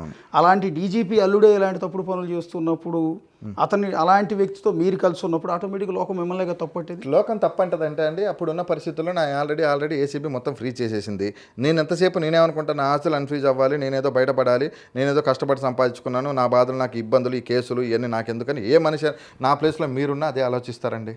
నా ప్లేస్లో మీరున్నా అదే ఆలోచిస్తారు. నా ఇబ్బందులు నన్ను ఎంత ఇబ్బందులు గురి చేశారో నాకు తెలుసండి. ఓకే, ఇప్పటివరకు మీ ఆస్తులన్నీ ఏసీబీ సీజ్లో రెండు ఉంటే ఎప్పుడు మొన్న 50 లక్షలు ఇప్పుడు కావాలంటే 25 లక్షలు ఇప్పుడు అప్పు తీసుకున్నా మార్టిగేజ్. సో అల్టిమేట్గా మీరు ఏం చెప్పాలనుకుంటున్నారండి? బేసిక్గా మిమ్మల్ని ముంచింది ఎవరు, మిమ్మల్ని బలిపశువు చేస్తున్నది ఎవరు, మీ జీవితంతో ఆటలాడుకున్నది ఎవరు? ఇప్పుడు ఒక దశలో మీ మీద అలిగేషన్స్ చేస్తున్నప్పుడు మీరు ఒక కోణంలో నిందితుడు, రెండో కోణంలో బాధితుడు కూడా. 2 యాంగిల్స్ కనపడుతున్నాయి ఇక్కడ. ఒక విధంగా మీరు నష్టపోయారు. నేను మాట్లాడిన దాని ప్రకారం నేను నిందితుడిని అనుకుంటున్నారా, మీరు బాధితుడిని అనుకుంటున్నారా? రెండూ కనిపిస్తున్నాయి. అంటే నేనేమంటానంటే ఇన్ని ఆస్తులు మీ పేరు మీద ఎందుకు ఉన్నాయి అనేది ఏమీ లేకపోతే, ఇప్పుడు నా పేరు అశోక్ కుమార్ అండి, పలానా బిగ్ టీవీ రిపోర్టర్ అశోక్ మీద లెటర్ రాయలేదు. ఒక్క నిమిషం, మీరు నా ఆస్తుల గురించి మీకు చెప్తా ఇవ్వండి, దాన్ని క్లారిఫై చేద్దామని నేను ఇవాళ వచ్చాను. సార్, ఇప్పుడు మీరు పొద్దు నుంచి ఒకటి రాస్తున్నారు. ఏమని రాస్తున్నారు? పాన్ కార్డు లేకుండా రిజిస్ట్రేషన్ చేశారు. పాన్ కార్డు అనేది ఆధార్ కార్డుకి లింక్ ఉంది. ఈరోజు ఆధార్ కార్డు నెంబర్ ఉంటే పాన్ కార్డు ఎక్కర్లేదు. మన ఏదైనా ఇన్కమ్ ట్యాక్స్ సంబంధించిన ఏదైనా ఉంటే పాన్ కార్డుకు సంబంధించింది ఆధార్ కార్డు లింకే పాన్ కార్డు. నా ఆధార్కి పాన్ కార్డు ఆల్రెడీ ఫ్రీడ్ అయింది. నాకు ఆల్రెడీ మేము ఇన్కమ్ ట్యాక్స్ పే చేస్తున్నాను. లాస్ట్ 2 ఇయర్స్ నుంచి ఏసీబీ ఫ్రీ చేసింది కాబట్టి నేను ఇన్కమ్ ట్యాక్స్ ఫైల్ చేయలేదు లాస్ట్ 2 ఇయర్స్. అంతకుముందు మేము దాదాపు 15 సంవత్సరాల నుంచి ఇన్కమ్ ట్యాక్స్ పే చేశాము. కావాలంటే మీరు ఐటీకి మీరు ఒక లెటర్ రాసి నాకు సంబంధించిన ఇన్కమ్ ట్యాక్స్ రిటర్న్స్, మా నాన్నగారి రిటర్న్స్ అన్నీ కూడా మీరు తెప్పించుకోండి. తెప్పించుకున్నాక ఒకవేళ నా తప్పు రైట్ అనేది మీరు డిసైడ్ చేయండి. ఓకే, పొద్దు నుంచి నేనేదో పాన్ కార్డు లేకుండా చేశాను. ఒక పార్టీషన్ డాక్యుమెంట్ అనేది జరుగుతుంది. అంటే పార్టీషన్ అనేది ఒక 4 వ్యక్తుల మధ్య 3 వ్యక్తుల మధ్య డాక్యుమెంట్ జరుగుతుంది. ఆ తర్వాత రిజిస్ట్రేషన్ అనేది ఖచ్చితంగా వాళ్ళు అమ్మన్నప్పుడు కొన్నప్పుడు మనం జరుగుతుంది. ఇప్పుడు మీరు చెప్పింది ఇది ఏంటి? 25 లక్షల రూపాయలు చీమకుర్తి కామేశ్వరమ్మ అంటే మా బామ్మగారు మా నాన్నగారికి ఇచ్చిన పార్టీషన్. మా నాన్నగారు దగ్గర నుంచి ఇప్పుడు నేను దొంగతనం చేసేవాడిని, దొరతనం చేసేంటే నా కుటుంబ సభ్యులను పెట్టుకోను కదండి. మీరు అన్నట్టు చెప్పండి. నేను నిజంగా తప్పుడు పని చేసేవాడిని అయితే, నేను తప్పుడు పని చేసేవాడిని నా కుటుంబ సభ్యుల పేరు పెట్టుకుంటానా, ఎవరైనా పేరు పెట్టుకుంటానా? మీరు చెప్పండి. మీరు ఒకసారి ఆలోచించి. మీరే ఉన్నారు సార్, మీరైతే ఏం చేస్తారు? చీమకుర్తి కామేశ్వర్ అంటే మా నాన్నగారు వాళ్ళ అమ్మ, మా నాన్నగారు వాళ్ళ అమ్మ దగ్గర నుంచి మా నాన్నగారికి వచ్చింది, మా నాన్నగారి దగ్గర నుంచి నాకు వచ్చింది, నా దగ్గర నుంచి రీతుకి నేను పవర్ ఇచ్చా ఆ రోజు. ఆ డాక్యుమెంట్. ఓకే, ఇగో ఈ డాక్యుమెంట్ ఒకటి. ఓకే, ఇది agreement of GPA. This is not a sale deed. Okay, ఇది agreement of sale deed. Only నేను అమ్ముకోవడానికి మాత్రమే పనిచేస్తుంది తప్ప దేనికి పనిచేయదు. ఇది 5.5% ట్యాక్స్ కట్టుకున్నాము. ఇది 50 లక్షల రూపాయలు సంబంధించిన ప్రాపర్టీ. ఇది మేము కొనుక్కున్నాం. ఇప్పటికీ అది ఇబ్బందిలోనే ఉంది. మీరు ఒకసారి మీరు చెక్ చేసుకోండి. ఓకే, ఈ కిషోర్ కుమార్ దగ్గర ఓకే, ఇది కిషోర్ కుమార్ అనే వ్యక్తికి సంబంధించిన ప్రాపర్టీ. ఇది మా నాన్నగారు కొనుక్కున్నారు. సింగ్ గారి బినామీ కిషోర్ కుమార్. ఓకే, సింగ్ గారి బినామీ కిషోర్ కుమార్. సింగ్ నాకు పరిచయస్తుడు కాబట్టి నాకు ఆ రోజు నాకు ఏదైనా అపార్ట్మెంట్ కావాలంటే దీనికి కాగితాలు లేవు, కాగితాలు పోయినాయి శ్రీకాంత్, నువ్వు రిజిస్ట్రేషన్ చేసుకుంటా అంటే, సార్ నాకు రిజిస్ట్రేషన్ చేయండి, ఒక 10 లక్షల రూపాయలు తక్కువకి ఇస్తా అంటే నేను కొనుక్కుంటున్నానని చెప్పి మా నాన్నగారు బ్యాంక్ అకౌంట్ నుంచి కావాలంటే ఆర్టీజీఎస్ నెంబర్లు కూడా డాక్యుమెంట్లో మెన్షన్ చేసి ఉంటాయి, ఒకసారి చెక్ చేయండి. ధనలక్ష్మి బ్యాంకులో కూడా లోన్ ఉంది, ఆ లోన్ కూడా ఫ్రీ చేశారు. ఈ డాక్యుమెంట్. ఓకే, ఇది 7,50,000 తాడిపల్లి సుబ్బారావు నుంచి గాజుల పుష్పకు సంబంధించింది 7,50,000 రూపాయల డాక్యుమెంట్. ఇది నాకు సంబంధించిందే కాదు, ఇది ఆల్రెడీ అమ్మేసుకున్నారు కూడా. ఓకే. ఇది కూడా సేమ్. ఓకే. ఇంకొకటి, ఇప్పుడు 2,50,00,000 రూపాయలు అనేది మార్టిగేజ్ వాల్యూ. దాదాపు 14 మంది ఇక్కడ ఉన్నాం మేము. 14 మంది కలిసి 2,50,00,000కి మేము మార్టిగేజ్ చేసుకున్నాం. ఇది 14 మంది కలిసి చేసుకుంది. ఈ 10 కోట్ల రూపాయల ప్రాపర్టీ నాది కాదు, ఇది మార్టిగేజ్ డబ్బులు ఇచ్చాం మేము. 2 కోట్ల రూపాయల డబ్బులు మాత్రమే ఇచ్చాం 14 మంది కలిపి. ఆ 14 మంది ఇచ్చిన డబ్బులు ఇది ఆల్రెడీ ఏసీబీ వాళ్ళ దగ్గర నేను డేటా రాసి ఇచ్చేసాను ఆ రోజు. ఇవన్నీ కూడా గత ప్రభుత్వంలోనే ఏసీబీ వాళ్ళు తీసేసుకున్న డేటానే మీరు ముందు పెట్టి ఇది నాది, ఇది నాది, నాది ఇది, ఈ రోజు ఏదో సంపాదించుకున్నట్టు చూపిస్తున్నారు. ఇవన్నీ కూడా గతంలో జరిగిపోయినవే, గతంలో ఉన్నవి ఇవన్నీ కూడా ఏసీబీ వాళ్ళ దగ్గర. ఇదే ఒకటి మీకు చెప్పాల్సింది ఏంటంటే, సబ్ రిజిస్టార్గా తలబడిపోయిన కొమ్ములు తిరిగిన వ్యక్తి సింగ్ అనే వ్యక్తి. సో సింగ్ అనే వ్యక్తి ఇక్కడ పవిత్రుడు అని ఎవరో కూడా చెప్పట్లేదు. సింగ్ మీద అనేక అలిగేషన్స్ ఉన్నాయి. సింగ్ మీద బెజవాడ మొత్తం అతను చేసే కార్యాలయం. ఇంకొకటి నేనేమంటానంటే, అలాంటి తలబండిపోయి తల ఊడిపోయింది, బొచ్చు కూడా ఊడిపోయింది నెత్తి మీద. అలాంటి వ్యక్తి కొన్ని డాక్యుమెంట్స్ని ఉద్దేశపూర్వకంగా జైలుకి వెళ్ళే ముందు రిలీజ్ చేసి మీ అందరి పేర్లు రాశాడు అంటే అర్థం మీరు చెప్పినంత ఈజీగా, మీరు చెప్పినంత సులువుగా సింగర్ కాదు. మీరేం చెప్తున్నారంటే, నాది అసలు నేను ఇంత తప్పు కూడా చేయలేదు, నేను శ్రీరామచంద్రుడు లాంటి వాడిని అన్నట్టుగా చెప్తున్నారు. కానీ అంత తలబండిపోయిన సింగ్ మీ మీద ఆరోపణ చేశాడంటే అంత అమాయకత్వంతో చేస్తాడా? ఇన్ని డాక్యుమెంట్లు రిలీజ్ చేశాడు అంటే సార్ అవన్నీ సింగ్ దగ్గర చేసినవి కాదు సార్. ఇవి మీరు కోచింగ్ చేస్తారు అన్న విషయం అతనికి తెలియదా? ఎవరికి? ఇవన్నీ సింగ్ రిలీజ్ చేసిన డాక్యుమెంట్స్. సింగ్ రిలీజ్ చేశాడు. అంత తెలివిగా మీరు వీటన్నిటిని ప్రతి డాక్యుమెంట్ని పట్టుకుని ఇది నాది కాదు, ఇది నాది, ఇది అని చెప్పి నేను చెప్తున్నా కదా సార్, నాకు కాదు. అంత తేలిగ్గా మీరు తప్పించుకునే అవకాశం ఉంటే ఇన్ని డాక్యుమెంట్ రిలీజ్ చేసి అంత సార్ తక్కువ మా పేరు మీద ఉన్న డాక్యుమెంట్లు 5-6 సార్, మిగతావన్నీ వేరే వాళ్ళ పేరు మీద ఉన్నాయి కదా. ఓకే. ఇక్కడ మిమ్మల్ని సూటిగా అడుగుతున్నాండి, సింగ్ కానీ రామారావు, రాఘవరావు వీళ్ళ ముగ్గురుతోనే ఇంకా మిగిలిన సబ్ రిజిస్ట్రార్లతో అందరూ పరిచయం. నాకు నాగేశ్వర, ఇప్పుడున్న ఇబ్రహీంపట్నం నాగేశ్వర పరిచయమే, తిరువూరు సబ్ రిజిస్ట్రారు జగన్ పరిచయమే, త్రివివి ప్రసాద్ పరిచయమే, ప్రసాద్ గారి పరిచయమే, చైతన్య సార్. ఇప్పుడు టాపిక్ వచ్చింది కాబట్టి మనం వాస్తవం టాపిక్ మాట్లాడుకుందాం. మీరు అంతకుముందు గవర్నమెంట్లో ఏ తప్పు జరగలేదని మీరు అంటున్నారు కదా. అంతకుముందు గవర్నమెంట్లో చైతన్య మీద కేసు ఉన్నప్పుడు పడమట సబ్ రిజిస్టర్ ఆఫీసులో నైట్ ఎఫ్ఐఆర్ ఆపేసి నైట్ ఎందుకు చైతన్యాన్ని ఏసీబీ వాళ్ళు పట్టుకుందామని చెప్పేసి ఆ క్షణంలో ఎందుకు ఆగిపోయారు ఏసీబీ వాళ్ళకి? ఎవరి వల్ల ఆగిపోయారు ఏసీబీ వాళ్ళు? ఇంకో సబ్ రిజిస్టర్ పడమట సబ్ రిజిస్టర్ రాఘవరావు తర్వాత పడమట సబ్ రిజిస్టర్ చైతన్యాన్ని ఏపీయటం కోసం రాఘవరావు మీద రైడ్ జరిగింది. ఓకే. పోస్టింగ్ కోసం. రాఘవరావు ఎవరైనా ఐపీఎస్ అధికారికి తమ్ముడు, ఆయన ఐపీఎస్ అధికారికి బంధువు కాదు, ఐపీఎస్ అధికారికి చాలా క్లోజ్. ఓకే. నేను ఆయన పేరు చెప్పాలనుకోవట్లేదు, ఎందుకంటే ఇది 2014-19 టీడీపీ హయాంలో. ఓకే. మరి ఆ రోజు ఎందుకు చైతన్య మీద అయిన ఎఫ్ఐఆర్ని ఎందుకు ఆపేశారు? పిహెచ్డి రామకృష్ణ గారిని అడగండి ఒకసారి, ఆయన సిన్సియర్ ఆఫీసరే. నాకు తెలిసినంతవరకు ఆయన కలుద్దామని చాలాసార్లు నా బాధ చెప్పుకుందామని నేను వెళ్తే ఏ రోజు ఆయన నన్ను కింద ఆఫీసర్లు జేడీ గారు కానీ వాళ్ళు ఎవరు కూడా నన్ను పోనిచ్చేవాళ్ళు కాదే. ఇప్పుడు మీ ఉద్దేశంలో మీకు తెలిసిన సమాచారం ప్రకారం సింగ్ కానీ రామారావు కానీ రాఘవరావు కానీ వీళ్ళందరికీ సుమారుగా ఎంత ఆస్తులు ఉంటాయండి? సింగు రామారావు బిజినెస్ పార్ట్నర్స్ అండి, వాళ్ళకి అక్కడే చెడింది వాళ్ళిద్దరికి. ఓకే. ఎంత ఉంటాయండి అక్రమంగా సంపాదించిన సొమ్ములు? అంటే ఇప్పుడు నేను చెప్తానండి, అది రేపు పొద్దున్న నన్నే చూపించమంటే నేను ఎక్కడి నుంచి తెచ్చి చూపిస్తా? ఊరికి రఫ్గా సుమారుగా ఎన్ని వందల. సింగ్ ఇంకొక 50 సంవత్సరాలు జైల్లో ఉన్నా కానీ ఆయన రోజు ₹1,00,000 తిన్నా కానీ అరగదండి, అంత ఆస్తి ఉంటుంది సింగికి. రామారావు అనే వ్యక్తి ఎప్పుడో దాటిపోయాడు. ఇప్పుడు అమెరికా పారిపోయాడని చెప్తున్నారు. మరి ఎలా వెళ్ళిపోయాడు రామారావు? దీనికి ఆన్సర్ ఎందుకు లేదు? శ్రీకాంత్ పారిపోయాడు అని వేస్తారు, శ్రీకాంత్ వెళ్ళిపోయాడు అంటారు. ఏసీబీ వాళ్ళు నాకు సార్ ఇప్పుడు ఒక కేసులో నేను ఉన్నప్పుడు ఏసీబీ నాకు నోటీస్ పంపాలి కదా. గతంలో డేట్ లేకుండా నోటీస్ పంపించి సింగు దొరకముందు, సింగు దొరికాక నాకు నోటీస్ పంపిస్తే ఖచ్చితంగా నేను రియాక్ట్ అవుతాను. మీ మీడియాకి ఎప్పుడు శ్రీకాంత్ గారు మీరు కూర్చున్నారు కదా అని మీరేం దోషి కాదు, మీరు ముద్దాయి కాదు, ఆరోపణలు ఎదుర్కొంటున్న వ్యక్తి మాత్రమే. ఇవాళ మీరు అక్కడ కూర్చున్నారు, నేను అడుగుతున్నాను కదా అని మీరేమి దోషి కాదు. ఫస్ట్ ఆఫ్ ఆల్ గుర్తుపెట్టుకోండి. ఫస్ట్ ఆఫ్ ఆల్ ఒక టీవీ స్టూడియోకి మిమ్మల్ని పిలిపించి మరి కూర్చొని మాట్లాడుతున్నామంటే మీ మీద ఆరోపణలు మాత్రమే నమ్ముతున్నాం, నిజాలని అనుకోవట్లేదు. వచ్చిన ఆరోపణలు మీ మీద సింగ్ చేసిన ఆరోపణలు, ఇంకొంతమంది చేస్తున్న ఆరోపణల మీద మీ ఆన్సర్ని జనాలకు చెప్పిస్తున్నాం. ఇక్కడ అదే రామారావుని ఇక్కడ కూర్చోబెట్టలేం మేము. నేను ఇన్ని చెప్పాను కదండి. మరి నేను 3 రోజుల క్రితమే దశరామరెడ్డి పేరు చెప్పేశాను, కేఎన్ఆర్ పేరు చెప్పేశాను, ధనుంజయ రెడ్డి, వీళ్ళందరూ ఎందుకు మాట్లాడలేపారు 4 రోజుల నుంచి ఈ రోజు వరకు? ఎవరు ఒక్కడు కూడా నోరు ఇప్పట్లేదు. ఎందుకు ఇప్పట్లేదు? అంబటి రాంబాబు వచ్చి ఎవరో చీమకుర్తి శ్రీకాంత్ అని మాట్లాడేసి వెళ్ళిపోయాడు. ఎందుకు వీళ్ళందరూ మాట్లాడట్లేదు? నా ఫోన్ వాళ్ళు అంటున్నది ఏంటంటే వైఎస్ఆర్ కాంగ్రెస్ పార్టీ వాళ్ళు ఒక కేసు పెట్టారు, మా బిగ్ టీవీ మీద కూడా ఒక కేసు పెట్టుకునేయండి. అసలు చీమకుర్తి శ్రీకాంత్ అనే వ్యక్తి ఎవరో మాకు తెలియదు. ఫస్ట్ ఆఫ్ ఆల్ చీమకుర్తి శ్రీకాంత్కి కేఎన్ఆర్కి లింకు పెడుతూ తప్పుడు కథనాలు రాశారు అని. అసలు మీరు ఎవరు వాళ్ళకి సరే, రిలేటెడ్ చిమ్మకుర్తి శ్రీకాంత్ నేను చెప్పిన పేర్లకు తెలియదని అంటున్నారు కదా. కేఎన్ఆర్ అనే వ్యక్తి నాకు తిరుపతిలో దర్శనం చేయించాడు, ఆ డేటా తెప్పించుకోండి, పరిచయం లేదని చెప్తున్నాడు కదా అంబటి రాంబాబు, దట్స్ ఫైన్, అది అది అది పక్కన పెట్టేసేయండి. దశరథరామరెడ్డి వెస్టిన్ హోటల్లో నా పేరు మీద బుకింగ్ అయి ఉంటుంది. ఆ రోజు దశరథరామరెడ్డి రోజు ఎందుకు వెస్టిన్ హోటల్లో స్టే చేశాడు అది అడగండి. దశరథరామరెడ్డి గారు నేను చాలాసార్లు కలిశాము బయట, అదొకసారి అడగండి. ఇవన్నీ చెప్తే జాఫర్ అనే అకౌంట్ ఓపెన్ చేయండి, నా అకౌంట్ నుంచి డబ్బులు వెళ్ళినాయో లేదో అప్పుడు అడిగితే కూడా నేను పంపించాను, అది కూడా చెక్ చేయండి. ఎవరో తెలియదు అని తప్పించేసుకొని వెళ్ళిపోతే ఎక్కడికి పోరు కదండి. దశరథరామరెడ్డికి మీరు ఇక్కడ వెస్టిన్ హోటల్లో రూమ్ చేసి చూడండి, ఇవాళ ఎవరో తెలియదు అంటున్నారు కదా.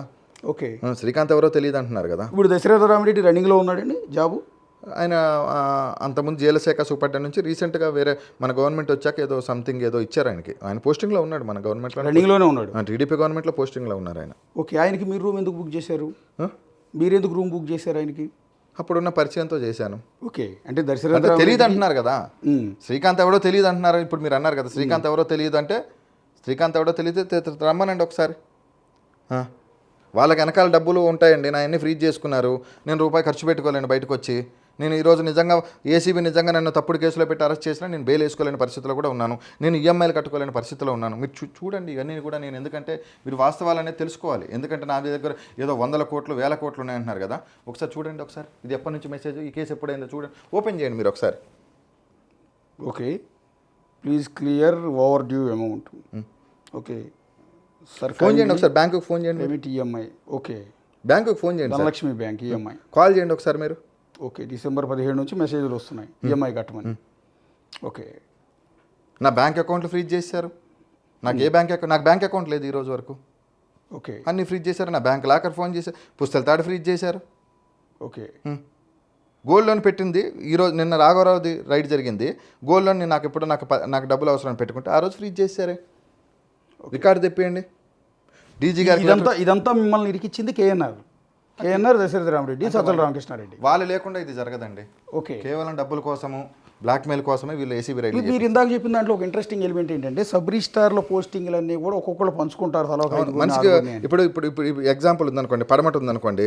ఫస్ట్ ధనంజయ రెడ్డి గారు ఎగ్జాంపుల్, పడమట సబ్ రిజిస్టారు చేపించింది పడమట ఎవరంటే చేపించింది సజ్జల రామకృష్ణారెడ్డి గారు, ఓఎస్డి. ఓకే, కాబట్టి సజ్జల గారు సీసీ ఫుటేజ్ తెప్పించుకోండి, సీసీ ఫుటేజ్ తెప్పేయండి సార్. సీసీ ఫుటేజ్ తెప్పించుకుంటే అన్నీ తెలుస్తాయి కదా. ఓకే, అది తెప్పించుకోండి, అక్కడ తెలిసిపోద్ది కదా. ఓకే, ఆయనకి పరిచయం ఉందో లేదో అన్న తెలిసిపోద్ది కదా. ఓకే, పడమట సురేష్ బాబు గారి కాల్ డేటా తెప్పించుకోండి. పడమట సురేష్ బాబు గారి కాల్ డేటా తీసుకుంటే పడమట సురేష్ బాబుకిను సజ్జల రామకృష్ణారెడ్డి గారికిను ఓఎస్డి దశరామరెడ్డి గారికి సంబంధాలు ఉన్నాయో లేవో ఒకసారి చూడండి మీరు కూడా. ఓకే, ఈ పడమట సురేష్ బాబు ఎందుకు వచ్చే లైన్లో? పడమట సురేష్ బాబు కూడా నాకు అవుట్ అయిపోయాడు కదా గతంలో పెనమలూరు ఎమ్మెల్యే. పడమట సురేష్ బాబు కూడా నాకులాగే బాధితుడు అంటారు నేను కూడా. ఓకే, ఏ విధంగా అండి? అంతే, ఈ వీళ్ళ దగ్గర వీళ్ళు ఏం లేదు సార్, ఒక గ్రూప్గా డివైడ్ అయిపోతారు. ఇప్పుడు ఎగ్జాంపుల్, ఇప్పుడు ఎలా ఉంటుందంటే కృష్ణా జిల్లాలో ఒక 14 మంది పోస్టింగ్లు ఉన్నాయనుకోండి. ఈ 4 మేము వేసుకుంటాం, ఈ 4 మేము వేసుకుంటాం, ఈ 4 మేము వేసుకుంటాం. ఈ 4 జోలికి ఇంకెవరు రారు, మొత్తం వీళ్ళ చేతుల్లోనే అంతా. అసలు సబ్ రిజిస్టార్ అనేది అసలు డబ్బులు పెట్టకుండా సబ్ రిజిస్టార్ పోస్ట్ వస్తుంది అంటే అది అబద్ధం సార్. ఎవరు? కేఎన్ఆర్, సజ్జల రామకృష్ణారెడ్డి, దశరథరామరెడ్డి, ధనంజయ రెడ్డి, అంతే. ఇంకెవరు ఉంటారండి? వాళ్ళే ఉంటారు, ఇంకెవరు లేరు. ఆ నలుగురే. ప్రతి ట్రాన్స్ఫర్కి, ప్రతి పోస్టింగ్కి, ప్రతి పోస్టింగ్కి ఏదైనా కర్మగాలి సీనియారిటీలో కోర్టు ద్వారా తీసుకొని ఏమైనా కోర్టులో వేసామంటే వాళ్ళ మీద ఏసీబీ కేసు. రాఘవరావు కోర్టులో వేసాడు, ఈ రాఘవరావు మీద ఏసీబీ కేసు. రాఘవరావు కోర్టులో వేసాడు, ఎవరి మీద? మన సిఎస్ గారి మీద, రామారావు. ఏమైనా రామారావు ఎంబటే రాఘవరావుని 2 నెలలకే ఏసీబీ రైడ్ చేశారు రాఘవరావుని. ఓకే, రాఘవరావు స్టేట్మెంట్ రాయించారు, నా మీద రాయించారు. తర్వాత 10 మంది సబ్ రిజిస్టార్లు రాయించారు. 10 మంది సబ్ రిజిస్టార్లు ఆస్తులు ఎందుకు ఫ్రీ చేయలేదు? రామారావుని ఎందుకు పిలిపిలేదు? ఎందుకు ఎంక్వైరీ చేయలేదు? చెప్పమనండి. దానికి ఏసీబీ దుర్మార్గం కదా. అంటే సీఎంఓలో ఉన్న పెద్ద వ్యక్తులు ఈ రకంగా వాళ్ళ చేతుల్లోకి ట్రాన్స్ఫర్. అందుకే నేను కూడా భయపడే కదా, అందుకే కదా నేను భయపడిపోయా, నేను వెళ్ళిపోయాను. నేను ఆ రోజు నుంచి ఈ రోజు వరకు ఎక్కడ రాలేదే. ఇప్పుడు రీసెంట్గా మీరు వీళ్ళందరూ పేర్లు చెప్తున్నారు, మీకు ఏమైనా థ్రెటనింగ్ కాల్స్ వస్తున్నాయి? నాకు ఖచ్చితంగా ఆల్రెడీ నాకు లెటర్ వచ్చింది. నాకు చాలామంది ఫోన్లు చేస్తున్నారు. లెటర్ ఎవరండి? నాకు లెటర్ వచ్చింది ఆల్రెడీ, మీకు మీడియాకి ఇవ్వలేదు అనుకుంటున్నాను. లెటర్ అంటే సజ్జల రామకృష్ణారెడ్డి పేరు కానీ, ఓఎస్డి గారి పేరు కానీ, ధనంజయ రెడ్డి గారి పేరు కానీ, కేఎన్ఆర్ పేరు కానీ చెప్పేస్తే నిన్ను నీ కుటుంబాన్ని చంపేస్తామని చెప్పి రాసి పంపించారు. ఇంటికి పంపించారు. నీ కుటుంబాన్ని, వాళ్ళ పేర్లు బయటికి చెప్తే నీ కుటుంబాన్ని చంపేస్తామని. ఈ రోజుకి ఇప్పటికీ నేను చెప్తున్నా కదా, ఇప్పటి నుంచి నేను బయటికి వెళ్ళాను అనుకోండి, నాకు ఏదైనా జరిగితే ఖచ్చితంగా వాళ్ళే బాధ్యత. నాకు మా మదర్ ఒక్కళ్ళే ఉన్నారండి, మా మదర్ నేను చూసుకోవాలి, మా ఫాదర్ రీసెంట్గా చనిపోయారు, నాకు ఇబ్బందులు ఉన్నాయి. నేను డైరెక్ట్గా చూపించా మీకు. అంటే ప్రధానంగా ఎవరి నుంచి థ్రెట్ ఉందని మీరు? నాకైతే కేఎన్ఆర్ దగ్గర నుంచి సజ్జల గారి దగ్గర నుంచి అయితే ఖచ్చితంగా థ్రెడ్ ఉంటుందండి 100%. ఎందుకంటే వాళ్ళ దగ్గర నుంచి ఉండకుండా అయితే సజ్జల గారి దగ్గర నుంచి ఉంటుందో లేదో కానీ ఓఎస్డీ గారు లేకుండా సజ్జల గారు చేయరు కదా, వాళ్ళ దగ్గర నుంచి అయితే ఖచ్చితంగా ఉంటుంది. అంటే ఎలిమినేట్ చేస్తారనా మీరు దాడి చేయిస్తారనా? దాడి చేపిస్తారని నేను అనుకుంటున్నాను. నేనైతే ఖచ్చితంగా నాకున్న ఎటువంటి సమాచారం అయితే నాకున్నటువంటి నా ఫ్రెండ్స్ చాలామంది నాకు ఫోన్ చేసి ఎందుకు వాళ్ళ పేర్లు చెప్తున్నావు, వదిలేసే రేపు పొద్దున్న నీకు ప్రాణ భయం, 4 సంవత్సరాల తర్వాత వచ్చినా మళ్ళీ నేను ఇబ్బంది పెడతారు, నీకెందుకు కామ్గా నువ్వు ఎక్కడికైనా వెళ్ళిపో, నువ్వు ఎటైనా వెళ్ళిపో, నీకెందుకు కామ్గా స్విచ్ ఆఫ్ చేసేసుకో ఫోన్ అని చెప్తున్నారు. కానీ స్విచ్ ఆఫ్ చేసుకొని దాక్కుని ఆల్రెడీ 1 ఇయర్ దాక్కున్నాము, ఇంకెంతకాలం దాక్కుంటాం మీరు చెప్పండి? ఎంతవరకు దాక్కోవాలి? ఏమున్నాయి మా అంటే ఏం చేస్తారు? జైల్లో పెడతారు, తీసుకెళ్ళి జైల్లో పెడతారు, అంతే కదా సార్. ఇంకంతకుమించి నన్ను చంపేస్తారా? ఇంకేం చేస్తారు చెప్పండి? నేను చేయని తప్పుకు జైలుకు పోవాలి. అందరు బాగానే ఉన్నారు, వాళ్ళందరినీ ఏమనండి జైలుకి తీసుకొచ్చి. 4 రోజులు అయింది నేను చెప్పి, వాళ్ళు ఎందుకు బయటకు వచ్చి పేర్లు చెప్పలేకపోయారు? డైరెక్ట్గా కాల్ చేశారండి ఎవరన్నా చంపేస్తామని? కాల్స్ వస్తూనే ఉన్నాయి, వాట్సాప్ కాల్స్ వస్తూనే ఉన్నాయి, మెసేజ్లు వస్తూనే ఉన్నాయి. అంటే డైరెక్ట్గా ఆ వ్యక్తుల నుంచి వచ్చినాయా పక్కన ఉన్న వాళ్ళ నుంచేనా? ఇంకెందుకు లేండి, మళ్ళీ అయ్యి వచ్చి రేపు పొద్దున నేను మళ్ళీ ఆ ఇబ్బందులు నాకెందుకు? వచ్చాయా అంటున్నా, డైరెక్ట్గా వచ్చి మీరు మా పేర్లు చెప్పొద్దు అని. మా ఇంటికి లెటర్ వచ్చింది, మా ఇంటికి కబురు కూడా పంపించారండి. డైరెక్ట్ కేఎన్ఆర్ నుంచి, కేఎన్ఆర్ అని సజ్జల అంతే ఉంటుంది. ఇప్పటికీ భయపడుతున్నారా అంటే కేఎన్ఆర్ మిమ్మల్ని ఏమైనా చేయిస్తాడని? అంటే మీరు ఇప్పుడు జనాలను రిప్రజెంట్ చేస్తూ మాట్లాడుతున్నారు, మీరు చెప్పొచ్చండి. అంటే చెప్పి రేపొద్దున ఇన్ కేసు జరగకూడదు చిన్నది జరిగినా కూడా దానికి రెస్పాన్సిబిలిటీ ఎవరు అని? జరుగుతుందండి, వాళ్ళ వల్ల నాకు ఇబ్బంది ఉంటుంది ఖచ్చితంగా. ఖచ్చితంగా 100% అయితే ఉంటుంది. మరి మీరు ఏపీ పోలీసుల్ని, డీజీపీని, చంద్రబాబు నాయుడు గారిని ఏమన్నా హెల్ప్ అడుగుతారా ఈ సందర్భంలో? రక్షణ అడగటం కానీ? రక్షణ అడగటం అంటే ఇప్పుడు వాళ్ళే నా మీద లెటర్ పెట్టి వాళ్ళే నా మీద ఎంక్వైరీ చేసుకొని అసలు నన్ను దొంగలని వదిలేసి నన్ను తీసుకొని నా మీద ఎంక్వైరీ చేయించుకుంటూ నా మీద చేస్తున్నాను. అసలు దొంగల గురించి బయటకు తీస్తే బాగుంటుందని నేను అనుకుంటున్నాను. అంటే మిమ్మల్ని పట్టుకుని కోచింగ్ చేస్తే అసలు అయిన వాళ్ళందరూ వెనక్కి వస్తారని అనుకోవచ్చు కదా, వాళ్ళందరి పేర్లు బయటకు వస్తాయని కదా ప్రభుత్వం ఆ దిశగా ఆలోచిస్తుందేమో. అంటే మిమ్మల్ని టార్గెట్ కాదేమో కదా? నన్ను టార్గెట్ కాకపోతే మన పాత సీఏని ఎందుకు పెట్టారు? ఓకే, ఏసీబీలోనా? పాత సీఏ ఎందుకు చేస్తున్నాడు ఈ కేసు ఎంక్వైరీ? కొత్తగా ఆఫీసర్లు వచ్చారు కదా, ఆయన ఎందుకు చేయట్లేదు చెప్పండి? అప్పుడు ఎక్స్పీరియన్స్ ఉంది, పూర్తి డీటెయిల్స్ అన్నీ తెలిసి ఉంటాయి కాబట్టి అతనికి పోస్టింగ్ ఇస్తారు సహజంగా. ఏ కేసులో అయినా కూడా ఒక పెద్ద కేసుని ట్యాకిల్ చేయాలనుకున్నప్పుడు ఆ కేసుకు సంబంధించి రాంబాబు గారు నిన్న ఒక మాట అన్నాడు, సింగు గోడ దూకి పారిపోయాడు అన్నారు కదా. సింగు సీసీ ఫుటేజ్ తిప్పండి, సింగుకి అరగంట ముందు ఇన్ఫర్మేషన్ వస్తేనే వెళ్ళిపోయాడు. ఓకే, సంవత్సరం పాటు సింగుని కాపాడింది ఎవరండి? దాచింది సింగు తనకు తానే కాపాడుకున్నాడు. సింగు ఫైనాన్షియల్గా వెల్ సెటిల్ క్యాండిడేట్. సింగుకు అన్నీ ఉన్నాయన్నీ కూడా నోటరీ అపార్ట్మెంట్లు అండి, ఎవరు ఫ్రీ చేయలేరు. ఓకే, ఏసీబీ కాదు కదా, ఇన్కమ్ ట్యాక్స్ వచ్చినా ఫ్రీ చేయదు. సింగుది లేటెస్ట్గా ఒక ఆడియో వచ్చింది, చెప్పండి. అందులో చాలా కాన్ఫిడెన్స్గా చెప్తున్నాడు, మీరు చెప్పినవే చెప్తున్నాడు. ఒకసారి పెట్టండి. నన్ను ఏం చేయగలరు వాళ్ళు? ఒకసారి పెట్టండి. ఏమీ చేయలేరు. నన్ను కనుక పెట్టండి ఒకసారి. నన్ను కనుక ఇబ్బంది పెడితే, నన్ను లోపలేస్తే చాలా పెద్ద పెద్ద వాళ్ళ పేర్లు వస్తాయని ఈ లెటర్ రాశారా మీకు?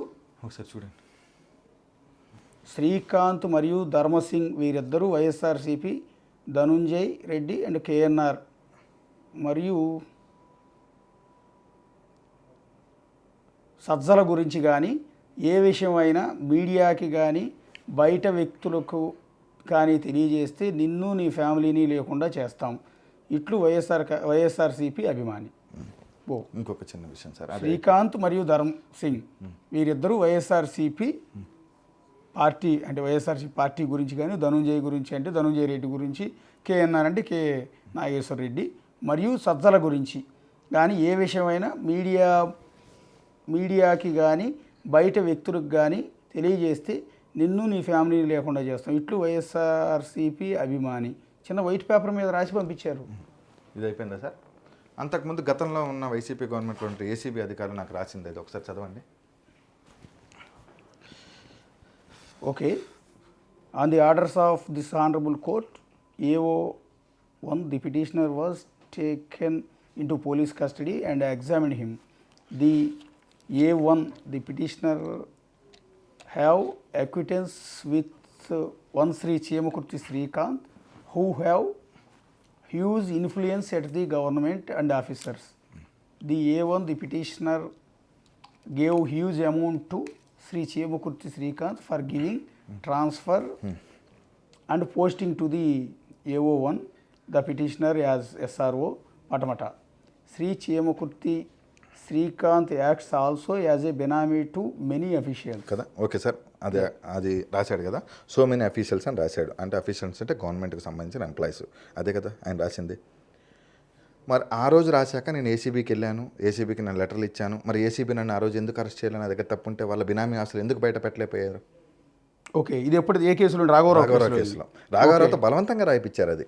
Okay, during the investigation when try to secure the presence Shri Chimakurthi Srikanth and search his house, Shri Chimakurthi Srikanth was absconded on that after obtaining the search warrant from this honourable court, house of Shri Chimakurthi Srikanth searched and inventorised in the presence of mediators.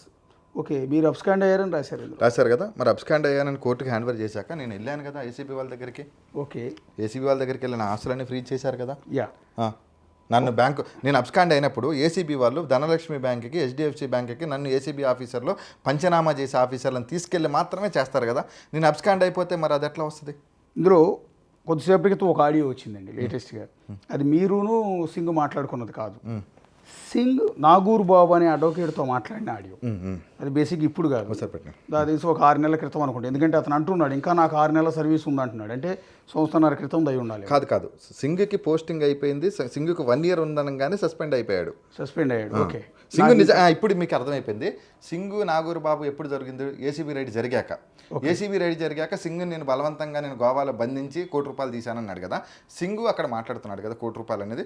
ఆయన సింగ్ ఏం మాట్లాడాడు ఇప్పుడు చూడండి ఒకసారి.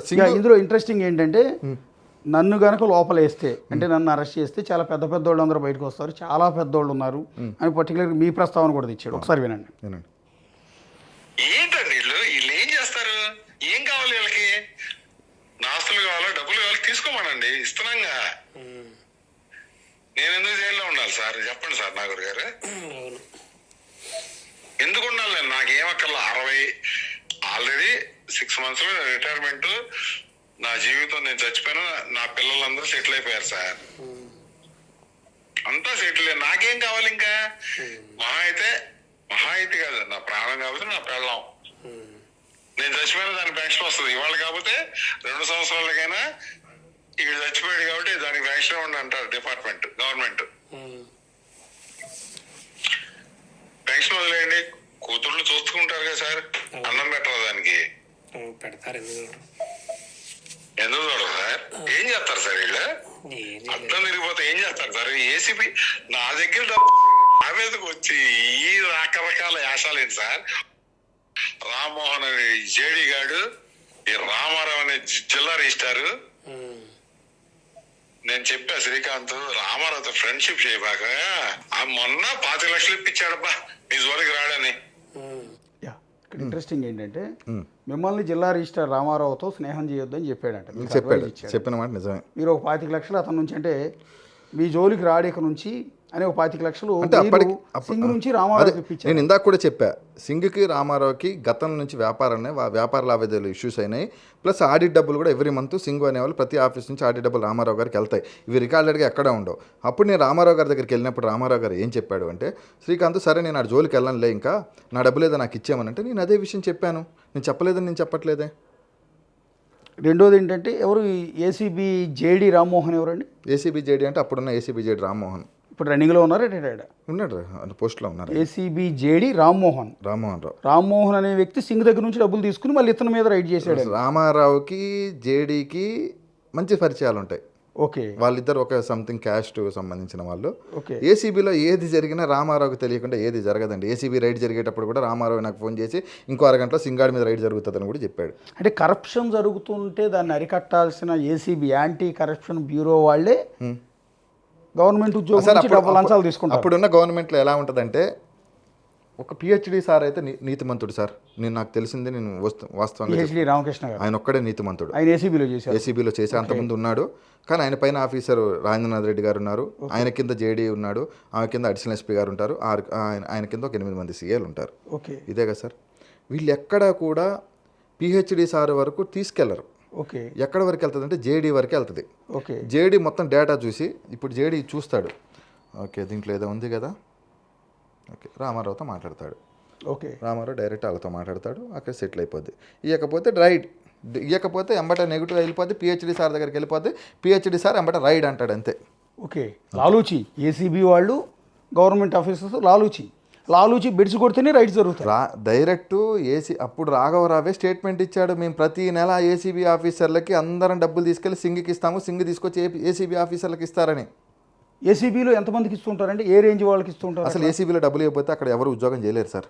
Okay. అంటే నా మీద ride చేయకుండా నా మీద ఒక ఫిర్యాదు వచ్చింది, లంచగొండి పలానా సబ్ రిజిస్ట్రార్. మనం రేపు పొద్దున్న మనం మీ ఫుటేజ్ వెళ్దాము. ఓకే. ఆంధ్రప్రదేశ్లో ఓకే ఏ సబ్ రిజిస్టార్ ఆఫీస్లో ఆయన డబ్బులు తీసుకోకుండా ఉంటే నేను అక్కడికక్కడ ఊరేసుకొని చచ్చిపోతా.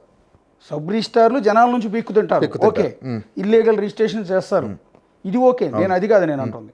సబ్ రిజిస్టార్లు మా మీద రైడ్ చేయకుండా, మేము లంచాలు తీసుకోకుండా కూడా రెడ్ హ్యాండెడ్గా మమ్మల్ని పట్టుకోకుండా ఎదురు ఏసీబీ వాళ్ళకి డబ్బులు చెప్పాడు కదా, నేను చెప్పిన మాటలు కాదు కదా, ఒక సబ్ రిజిస్టార్ చెప్పిన మాటలు ఏమన్నాడు, మీరు రికార్డింగ్ కూడా 10 మంది సబ్ రిజిస్టార్లు ఎగిరిపోతారు నేను బయటకు వస్తే అన్నాడు, గుర్తుందా? అవును. మరి అదేంటి, సింగ్ చెప్పిందే కదా. ఇది టోటల్గా శ్రీకాకుళం నుంచి అనంతపురం దాకా ప్రతి సబ్ రిజిస్టార్ ఏసీబీ వాళ్ళకి డబ్బులు ఇవ్వాలి సార్. డబ్బులు ఇవ్వకుండా అక్కడ పని అయ్యేది. వైసీపీ గవర్నమెంట్ ఉన్నప్పుడు డబ్బులు ఇవ్వకుండా అసలు పనే అవ్వదు సార్. అంటే ఉద్యోగం చేసుకునేవారు, పోస్టింగ్ తెచ్చుకోవడానికి డబ్బులు ఇవ్వాలి, తెచ్చుకున్న తర్వాత పోస్ట్లో కొనసాగడానికి డబ్బులు ఇవ్వాలి, పోస్టింగ్ తెచ్చుకోవడానికి డబ్బులు ఇవ్వాలి. ఓకే. పోస్టింగ్ తెచ్చుకున్నాక ఆ సీట్లో కూర్చోవడానికి డబ్బులు ఇవ్వాలి. ఓకే. ఇప్పుడు వీళ్ళకి డబ్బులు ఇవ్వాల్సి ఉంటే వీళ్ళు ఏం చేస్తారు, వీళ్ళకి డబ్బులు కావాలి కదా. ఓకే. వీళ్ళు విచ్చలవిడిగా 1% డాక్యుమెంట్ నీ క్లియర్గా ఉన్న డాక్యుమెంట్ కూడా 2%, 3% లేకపోతే 1%, లేకపోతే కింద ఆగిపోద్ది. ఇది ట్యాక్స్ కట్టలేదా, okay, income tax PAN number వెళ్ళలేదు కదా అనుకుంటే సరే, ఓకే, పెండింగ్. వాడు ఏమనుకుంటాడమ్మా, వాడు 30 లక్షలు 40 లక్షలు భయపడిపోయి అన్న సార్ ఏదో 30,000 40,000 ఇస్తే సార్ అని బతిలాడుకొని ఇచ్చుకుంటాడు. వీళ్ళు మంత్లీస్, రూమ్స్, గేమ్స్, హోటల్స్. అంతకుముందున్న 3 ఏసీబీ ఆఫీసర్ని సస్పెండ్ చేశారు. ఎందుకు? నామమాత్రంగా చేశారు. పాపం వాళ్ళకి ఏ సంబంధం లేదు. అప్పుడున్న ఏసీబీ వాళ్ళు నిజంగా వాళ్ళు ఎవరో కూడా నాకు దేవుడి సాక్షి తెలియదు సార్. అంతకుముందు ఏసీబీ వాళ్ళు వాళ్ళని అన్యాయంగా పాపం ఉద్యోగాల నుంచి తీపిచ్చారు ఆ రోజు, అసలు దొంగలను వదిలేసి. అంటే ఇది వైఎస్ఆర్ కాంగ్రెస్ అధికారంలో ఉన్నప్పుడు మాత్రమేనా రెగ్యులర్గా ఏ ప్రభుత్వం ఉన్న ఏసీబీ వాళ్ళు అండ్ సబ్ రిజిస్టార్? నేను అప్పుడు వెళ్ళినప్పుడు వైసీపీ గవర్నమెంటే ఉంది సార్. నేను టీడీపీ గవర్నమెంట్ వెళ్ళాక ఇప్పటివరకు నేను వెళ్ళి చూడలేదు. నేను ఎప్పుడు అక్కడికి పోలేదు. నా మీద కేసులు నాకు ఇంకా మనం ఎట్లా వెళ్తాం? Very interesting. ఇది ఏంటంటే నా మీద రైడ్ చేయకుండా ఉండటానికి నేను ఎదురు ఏసీబీకి డబ్బులు ఇవ్వటం అనేది ఉంటుంది. అత్యంత దారుణంగా. ఏసీబీ నమ్ముకునే ఉపయోగం? ఏసీబీని నమ్మకం ఏం లేదు. ఏసీబీలో కింది స్థాయి కానిస్టేబుల్ నుంచి డీజీ వరకు అందరికి వెళ్ళాల్సిందే డబ్బులు. లేదా సింగ్ ఎలా పారిపోయాడు చెప్పండి దీనికి? సింగ్ ఇన్ఫర్మేషన్ లేకుండా సింగ్ ఎలా పారిపోతాడు? సింగ్ని తప్పించింది ఏసీబీ వాళ్ళే. సంవత్సరం పాటు అతను అరెస్ట్ చేయకుండా కాపాడింది. సింగ్కి పైనుంచి ఏంటంటే ప్రెజర్ చెప్తానండి, పాపం ఏసీబీ వాళ్ళు సింగ్కి హెల్పే చేశారు. ఎందుకంటే సింగ్కి పైనుంచి కేఎన్ఆర్ దగ్గర నుంచో లేదా ధనుంజయ రెడ్డి గారి దగ్గర నుంచో ఎక్కడి నుంచో పైనుంచి డీజీ గారికి ప్రెజర్ ఉంది. ముందు రామారావు దగ్గర నుంచి, మేబీ రామారావు అనుకుంటాం మేమైతే. సింగ్ విషయంలో రామారావు పేరే అనుకుంటాను నేను. ఎందుకంటే అంటే సింగ్ నాకు చెప్పింది నేను చెప్తున్నాను. సింగ్ ఇప్పటికి కూడా అదే చెప్తాడు, నన్ను ఒక్కరోజన్నా జైల్లో పెట్టాలని చూశాడు రామారావు ఆయన చెప్తేనే నాకు తెలిసింది, లేకపోతే నాకు తెలియదు. కాబట్టి పైనుంచి చేసినప్పుడు కింద ఆఫీసర్లు డబ్బులు తీసుకున్న వాళ్ళందరూ ఏం చేస్తారంటే ఏదో రకంగా చిన్నగా వాడిని వెళ్ళిపోమనో అయితే చెప్తారు. సంవత్సరం రోజు ఏసీబీలో దాక్కోవటం అంటే మాటలా సార్? ఓకే. ఈరోజు ఒక్కరోజు వెళ్తేనే మనకున్న టెక్నాలజీతో గంటన్నరలో పట్టుకుంటున్నారు, సంవత్సరం ఉన్నారు బయటకు వెళ్ళిపోయాక. కానీ ఇక్కడ ఆశ్చర్యం ఏంటంటే ఇంత దుర్మార్గం ఇంత దారుణంగా ఉంటుందని సీఎంఓలో ఉన్న సీఎంపీఏ దగ్గర నుంచి మొదలుపెట్టి సీఎంకి సలహాదారుగా వ్యవహరించిన సజ్జల రామకృష్ణారెడ్డి దగ్గర నుంచి మొదలుపెట్టి ఒకసారి చెక్ ధనంజయ రెడ్డి ఉన్నతమైన పొజిషన్లో ఉన్నారు, దశరథ రామిరెడ్డి, వీళ్ళందరి నుంచి మొదలు పెడితే ఏసీబీ వాళ్ళు, మళ్ళీ ఏసీబీ వాళ్ళు కన్సర్న్ ఆఫీసర్ల దగ్గర నుంచి డబ్బులు వసూలు చేయటం, వాళ్ళని బెదిరించడం. ఇప్పుడు ఇల్లీగల్ రిజిస్ట్రేషన్స్ అయితే జరిగేవా? ఇల్లీగల్ రిజిస్ట్రేషన్స్ అంటే ఏపీలో జరుగుతాయండి, ఎక్కడ జరగకుండా ఎక్కడ ఉండవు. ఇల్లీగల్ అంటే ఏముంటుందంటే అండి, గవర్నమెంట్కి సంబంధించిన ల్యాండ్స్ ఏదైనా ఉంటే ఇప్పుడున్న సిచ్యువేషన్లో గవర్నమెంట్ ల్యాండ్స్ రిజిస్ట్రేషన్ చేయడానికి అంత ఈజీగా సర్వే నెంబర్ బ్లాక్లో ఉంటుంది. అది చేయడం కుదరదు. మీరు పొద్దు నుంచి కూడా ఏదో 22A తీసేశారు అది చేశారనలాగా నాకు సంబంధించిన ల్యాండ్లో ఏదైనా 22A గత 40 సంవత్సరాల నుంచి మీరు ఒకసారి చెక్ చేయండి సర్వే నెంబర్. 22లో ఏలో ఏవి ఇది లేదు. ఇవాళ మనం ₹1,00,00,000 ప్రాపర్టీ చేయాలంటే సబ్ రిజిస్టార్కి ₹1,00,000 లేకుండా సబ్ రిజిస్టార్ చేయడు. ఆ ₹1,00,000 కోసం కక్కుర్తిపడి మనం సబ్ రిజిస్టార్లతో ఫ్రెండ్షిప్ చేసుకోవటము, సబ్ రిజిస్టార్లతో స్నేహం చేసుకోవటమే తప్ప అంతకుమించి నాకు సబ్ రిజిస్టార్లకు ఎలాంటి సంబంధాలు ఉండవు. ఇంకోటి, రామారావు గారు, నేను, సింగ్ మీ అందరం కలిసి ఫారెన్ వెళ్ళామన్నాగా నా పాస్పోర్ట్ డీటెయిల్స్ ఇస్తాను, రామారావు గారు పాస్పోర్ట్ డీటెయిల్ తీసుకోండి, సింగ్ పాస్పోర్ట్ డీటెయిల్ తీసుకుంటే సింగ్ రామారావు ఎన్నో దేశాలకు వెళ్ళారు. ఒకసారి చెక్ చేయండి. ఇన్ని డబ్బులు జనాలు బీక్కు తినే డబ్బులు ఎన్నో దేశాలకు వెళ్ళారు. ఎంజాయ్మెంట్ చేయలేక నేను కనుక ఒక దేశానికి ఇండియా దాటి నేను వెళ్ళాను అంటే మీరు మీరు చెప్తున్నా కదా, ఇవన్నీ కూడా నేను ఎవరికి రాసేయమంటే వాళ్ళకి రాసేస్తా. ఇప్పుడు చాలామంది పొట్ట గడవక రోజు కూలి పని చేస్తేనో రిక్షా దొక్కుతేనో పొలంకి వెళ్ళి పని చేస్తేనో బతకలేని ఏసీబీ సింగ్ వాళ్ళ కానీ ఇలాంటి లంచగొండే అధికారులు, లాలూచిబడిన అధికారులు, సీఎంఓ దగ్గర నుంచి మొదలుపెట్టి ఇలాంటి బినామీల వరకు వీళ్ళు అవసరం లేకపోయినా కోట్లాది రూపాయలు సంపాదిస్తున్నారండి. ఆ కోట్ల రూపాయలు కరిగించుకోవడానికి విదేశాలకు వెళ్ళక, థాయిలాండ్ వెళ్ళక, బ్యాంకాక్ వెళ్ళక చూడండి, పాస్పోర్ట్ డీటెయిల్స్ తిప్పండి, Singh Ramarao same ticket check చేసుకోండి. ఇందులో ఏమంటాడో ఒకసారి ఈ ఆడియో కంటిన్యూషన్ చూడండి. 5 లక్షలు ఇప్పించాడు, 5 లక్షలు ఇచ్చా అంటున్నా, నాకేం అక్కర్లా, నాకు అయిపోయింది లైఫ్. ఇట్ ఈజ్ అండి, వాస్తవంగా బతుకున్నాం కాబట్టి, ఊపిరి పీలుస్తున్నాం కాబట్టి ఉన్నాను సార్. నేను చచ్చిపోయినా ఎవడు నష్టపోడు. నేను ఏం చేయమంటారు నాగర్ గారు, నేను సూసైడ్గా నేను చచ్చినాక బయటకు వస్తుందిగా ఈ నా కొడుకు వేసే వాళ్ళ సంగతి, వీళ్ళ సంగతి. పెద్దోళ్ళు ఉన్నారు సార్ దీంట్లో, నన్నేటువంటి సార్ అసలు అర్థం లేకుండా. 2 నెలల క్రితం రామారావు డబ్బులు ఇచ్చేద్దాం సింగారు, నువ్వు సేఫ్టీగా ఉంటావంటే నా కొడుకు మాటిని నేను ఇచ్చేసా. వీళ్ళకి ఎంత ఇచ్చాడో మనకు తెలీదు, చెప్పరుగా. ఆడే ఒక్కరోజైనా సింగాన్ని జైల్లో చూడాలి, ఒక్కరోజైనా చూడాలి. ఇప్పుడు ఇక్కడ విచిత్రం ఏంటంటే ఇతను ఒక సబ్ రిజిస్టార్ అండి, రామారావు అనే అతను డిస్ట్రిక్ట్ రిజిస్టార్, అంటే ఈయనకన్నా పెద్ద పొజిషన్. సార్ ఇంకా మీరు ఆయనకి ఈయన డబ్బులు ఇచ్చుకోవాలి కాదు, మీరు ఇంకా అంతకుముందు పేర్లు చెప్పాడు కదా, అది ఎందుకు వేయట్లేదు ఆడియో? ఏదేది అంతకుముందు ఆయన కొంతమంది ఆఫీసర్ల పేర్లు చెప్పాడు, అది ఎందుకు వేయట్లేదు మీరు? ఒక్క నిమిషం, ఇంకో ఆడియో ఉంది. ఫుల్గా తిన్నారు సార్, డీజీ రాజేంద్రనాథ్ రెడ్డితో సహా తిన్నారు. డీజీ రాజేంద్రనాథ్ రెడ్డి, అప్పుడు ఏసీబీ డీజీ ప్లస్ డీజీపీ, తర్వాత డీజీపీ అయ్యాడు. కాదు, డీజీపీ అయినా కూడా ఏసీబీ ఆయన కింద ఉంచుకున్నాడు. కసిరెడ్డి రాజేంద్రనాథ్ రెడ్డి మీద ఇప్పుడు ఏసీబీ వాళ్ళు అరెస్ట్ చేసిన సింగ్ నోటెమెంట్ నుంచి వచ్చిన మాటలు ఇవి. ఆనాడు ఏసీబీ డీజీగా అండ్ దెన్ రాష్ట్ర డీజీపీగా కూడా పనిచేశారు. సో ప్రభుత్వం వచ్చిన తర్వాత మార్చినట్లున్నారు ఆయన. ఉన్నారు ఇప్పుడు ఆయన, ఈ ప్రభుత్వం వచ్చినాక మార్చారు, డీజీపీగా తప్పించారు. సో ఇక్కడ డీజీపీ రాజేంద్రనాథ్ రెడ్డి కూడా నా దగ్గర లంచాలు తీసుకున్నాడు అనేది సింగ్ చేసిన ఆరోపణ. ఒక రాష్ట్ర డీజీపీగా పనిచేసిన వ్యక్తి, ఏసీబీ ఇన్ఛార్జ్గా ఉన్న వ్యక్తి లంచాలు తీసుకున్నాడు అని అలిగేషన్ వచ్చిందండి. ఇంకా రాష్ట్రం ఒకసారి ఇంకా ఎవరు తక్కువ తిన్నారు సార్? సార్ వాళ్ళకి ఏ రిజిస్ట్రేషన్ వచ్చినా నా దగ్గర పంపిస్తారు. ఏసీబీ కోర్టులో ఉన్నా మీకు తెలియదు ఏముంది, నన్ను వేసేస్తే అంటే నన్ను పట్టుకుంటే ఒకసారి ముందు మనం ఒకసారి చేసుకున్నాం. ఆయన ఏమన్నాడు, ఏసీబీ కోర్టులో ఏసీబీ వాళ్ళకి కూడా నేనే రిజిస్ట్రేషన్ చేస్తాను. ఏ కేసు ఉన్నా లిటిగేషన్ ఉన్న కేసు నా దగ్గరికి పంపిస్తాను. ఏసీబీ అన్నాడు, ఏసీబీ వాళ్ళ ల్యాండ్స్ కూడా నేనే చేస్తాను అన్నాడు. ఆయనండి మీడియా ముందు నేను నాగేముంది సార్, 60 రిటైర్మెంటే కదా సార్, 6 నెలల్లో. నా జీవితంలో నా పిల్లలు అందరికీ నేను చేయాల్సింది చేసేసా, నాకేం అక్కర్లా. నేను నోరు తెస్తే ఏంటి సార్ ఇలా బతుకులు.